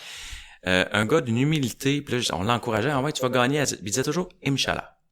À la grâce de Dieu. Si Dieu le veut. Puis le premier soir, je lui ai dit, ben écoute, si t'as un problème, tu peux venir me voir. Je suis thérapeute du sport, puis tout ça. Puis il est venu se faire, à part la longue, il est venu se faire traiter à tous les soirs. On l'a allongé sur la tente. Il voulait juste rentrer sous la tente pour se faire traiter. Sinon, il allait s'allonger dans le sable ou s'asseoir dans le sable à l'extérieur. Il échangeait avec nous autres dans le français qu'il y avait, qui était super correct. Puis je me rappelle à un moment donné, c'était un moment de grâce. Mila a demandé ouais, mais de quel vent de quel côté souffle le vent, parce qu'elle voulait allumer son brûleur. Fait que moi je viens pour regarder, Franck se lève. Aziz était assis dans le sable, il a pris une poignée de sable, puis il a juste tiré en l'air. Un geste d'une simplicité incroyable, mais le vent a apporté, il dit par là. Tu sais. Puis il s'est foulé la cheville sur l'étape longue, fait qu'il y avait vraiment une entorse de la mort. Puis quand il est venu puis il m'a montré ça, je dis ouais, là c'est pas de la thérapie manuelle comme ton claquage, ça. J'ai dit c'est des aiguilles. Mais tu t'aurais dû y voir les yeux quand j'ai sorti les aiguilles d'acupuncture du sac. Et il m'a comme regardé en voulant dire c'est quoi ça. Et il a pas bronché là. Puis là j'y ai stimulé là à côté. Le lendemain il est venu me voir, il dit plus de douleur, plus d'enflure, tout est parti. Mais tu sais, c'est devenu un ami pour la vie. Là, on jase plusieurs fois par semaine, on s'écrit, il m'envoie des photos. Mais un gars est arrivé 3e d'une humilité là incroyable, puis d'une simplicité. Rachid aussi, El Morabiti, là, il est venu nous voir à la fin, on a fait des photos. Ces gens-là ramassent des branches en périphérie du campement pour faire leur feu. Tu sais, ils se font un trou dans le sol, ils mettent des petites branches, puis ils mettent leur petite cope dessus, puis ils font leur bouffe là-dessus. Tu sais, c'est des gens d'une simplicité et d'une authenticité, c'est incroyable. Tu sais, t'as l'impression d'y voir leur âme, c'est comme le désert ouvert. Tu sais. Fait que ça m'a énormément touché le contact de la simplicité et de la chaleur de ces gens-là. Ouais. C'est beau de voir que c'est toutes des histoires de rencontres. C'est autant des rencontres entre Québécois qui se préparaient, qui échangeaient depuis quelques mois via Facebook, puis des rencontres de gens comme ça qui inspirent, qui deviennent des amis pour la vie. Mais je trouve ça beau. On dirait que le Marathon des Sables, tu sais, vous en parliez tantôt, qu'est-ce qui vous a attiré vers ce Marathon des Sables-là, qui est l'aspect un peu mystique, les grands espaces, les points de vue. Puis vous revenez, puis on a à peine parlé de ça. Vous en avez parlé rapidement dans qu'est-ce qui vous a attiré. Mais après ça, c'est les rencontres humaines, c'est ça qui semble avoir primé sur tout le reste. Puis Yvan qui a rencontré beaucoup de photographes. Non, mais ça peut pas être parfait. On va changer le mode. Là. Je trouve qu'on est dans un mode qui est super beau. C'est une belle conclusion, mais je finis jamais ça sur des conclusions. Vous êtes des habitués, hein? Question éclair nac. Et là, je suis du côté de la table avec un genre d'invité / co-animateur. C'était pas par manque de temps de préparation, mais j'ai dit là, Yvan, t'as fait les questions éclair nac en tant qu'invité, d'abord, la première fois. T'as fait des questions éclairs, la version que je fais quand j'ai 2 invités, que ce soit un couple ou 2 amis, qui est de savoir est-ce qu'ils se connaissent bien. T'as fait les questions éclair nac une 2e fois quand on a fait la journée Everest et t'as battu le record de tous les temps. 10 secondes pour 10 questions dans l'escalier du Cap Blanc à notre 8e montée.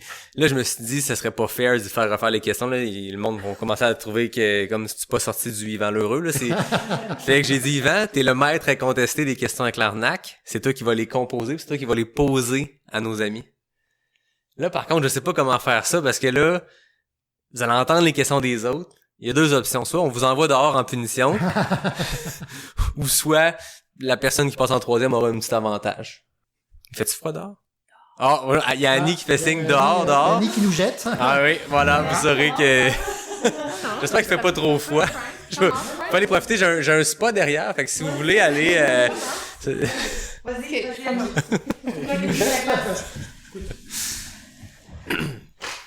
Je vais sortir le chrono. Fait pas trop froid, gang? On est vraiment dans une version MDS. Faut avoir écouté le podcast pour comprendre certaines questions. Je vais partir ça dès que tu as fini de poser ta première question. Fait que les 10 questions éclair nac. T'es prête, Annie? Oui. On va commencer dans un classique. Route ou trail? Les 2. Djebel, montée ou descente? Descendre. Sable ou neige? Sable. Sac à caca, 1 ou 2 roches? 1. Désert, courir de jour ou de nuit? De nuit. Dune de mergouza ou dunette? Dinette. Gaufnac ou saucisson? Saucisson. Ronfleur, plus gros, François ou Yvan? Yvan. Mettre-le sol ou par terre? Sol. Post-course, bobette ou habillé? Bobette. 24 secondes, ça commence fort. Annie, tu peux aller remplacer... C'est Yvan qui pose pas ces questions assez vite. Oui. On va se les noter pour être sûr. Fait que c'est la vitesse aussi? Ouais, Annie, 24 secondes, donc elle met la barre haute pour commencer. Je vais essayer de parler plus vite. T'es prête? Prête. Route ou trail? Route. Djebel, montée ou descente? Montée. Sable ou neige? Sable. Sac à caca, 1 ou plusieurs? Roche. 1. Désert, courir de jour, courir de nuit? Jour. Dune de mergouza ou dunette? Mergouza. Gaufnac ou saucisson? Saucisson. Pierre ronfleur, François ou Yvan? François. Matelas de sol ou par terre? Matelas de sol. Post-course, bobette ou habillé? Bobette. Oh, 22 secondes! On va trancher 2 secondes. Enfin, vous pouvez tous rentrer parce qu'il reste juste Franck puis les 2 autres filles, vous avez déjà entendu les questions. OK. Annie a eu 24 secondes. Marie-Ève est à 22 secondes. Puis moi, je suis froid, fait que... je pars avec un handicap. Et tu te rappelles, c'est du DNM, hein? C'est un haut niveau de niaiserie, là. T'es prêt? Ouais, go. Route ou trail? Trail. Djebel, montée ou descente? Descente de dune. Sable ou neige? Sable. Sac à caca, 1 ou plusieurs roches? 2. Désert, courir de jour ou courir de nuit? De nuit. Dune de mergouza ou dunette? Mergouza. Gaufnac ou saucisson? Saucisson. Pierre ronfleur, François ou Yvan? François. Matelas de sol ou par terre? Par terre. Post-course, bobette ou habillé? Habillé. 22,8 secondes. Donc, c'est Annie... non, c'est Marie-Ève qui a remporté parce qu'elle était à 22,2 secondes. Ça s'est joué par des centièmes de secondes. J'avais pas compris la question du ronfleur. Pour ça, j'ai dit Yvan. Mais non, c'est François. Il est pas là pour se défendre, pauvre homme. François, j'étais 3 personnes plus loin avec des bouchons puis je l'ai entendu. François, le sol, il vibrait. François, il y a des gens qui ont changé de temps. C'est vrai. Et on dira pas qui. Ben Marie-Ève, félicitations. C'est notre gagnante du jour en 22 secondes. Bon, c'est sûr qu'Yvan, il a déjà fait un 10 secondes, mais peut-être que mes questions étaient plus courtes à l'époque. c'était super de vous jaser. J'aurais aimé ça que Alix se joigne à nous. Ça aurait été ma petite surprise, mais finalement, décalage horaire et tout. Quand je l'ai rencontré pré-course, on s'était dit, on va se faire un épisode post-course. Ça va venir. Est-ce que ça sera avant l'été? Est-ce que ça sera plus tard dans l'été, quand elle aura fait d'autres courses? Peut-être que je vais la recevoir à ce moment-là. C'est certain, on s'est parlé, elle et moi, on va refaire un podcast ensemble. On va pouvoir parler du Marathon des Sables. Mais je tiens quand même à mentionner sa performance. 24e femme avec un chrono de 37,59. Donc, on salue Alix qui a amorcé cette série d'épisodes Marathon des Sables. Elle a fait l'intro, vous avez fait la suite. Merci beaucoup à vous de vous être déplacés jusqu'à Québec. Puis je pense que la communauté de trail le sait au Québec, mais merci Yannick pour l'ouverture parce que tu sais, je t'ai appelé avec le projet, je pense un vendredi soir, on prenait une bière, puis je t'ai dit hey, ça te tenterait-tu de recevoir tu sais, genre des gens qui ont fait le Marathon des Sables, puis d'échanger pour avoir une vision en dehors de l'organisme, puis tout de suite embarquer, tu sais. Fait que c'est vraiment cool de faire la promotion, pas juste d'élitisme, mais d'un peu tout ce qui se passe au niveau du trail puis de la course. Puis ce qui en ressort, c'est vraiment le côté humain puis l'entraide à chaque fois, là. Fait que merci à toi. Merci, c'est super gentil. Merci. À tout le monde, je vous dis, faut que je remercie David Hébert, vous le savez, les habitués. Merci à David Hébert qui signe le design graphique. C'est lui qui a fait il y a récemment tous les designs graphiques pour les spéciales enfants, donc on a eu du fun avec ça. Merci David, un ancien collègue devenu un ami. Fred Desroches, un autre ami qui signe le thème musical. NAC qui est le partenaire principal. Boréal qui nous a fourni des petites bières, puis il en reste d'autres dans le frigidaire, donc je pense qu'on va fermer les micros pour peut-être continuer à jaser. Merci à vous d'être venus. Je pense que c'est un épisode qui s'annonce déjà très marquant. Moi en tout cas, j'ai eu beaucoup de plaisir à vous découvrir. C'est un coup de cœur pour moi. Puis à tout le monde, je vous dis à la semaine prochaine pour un prochain épisode de Pas sorti du bois, le podcast 100% trail.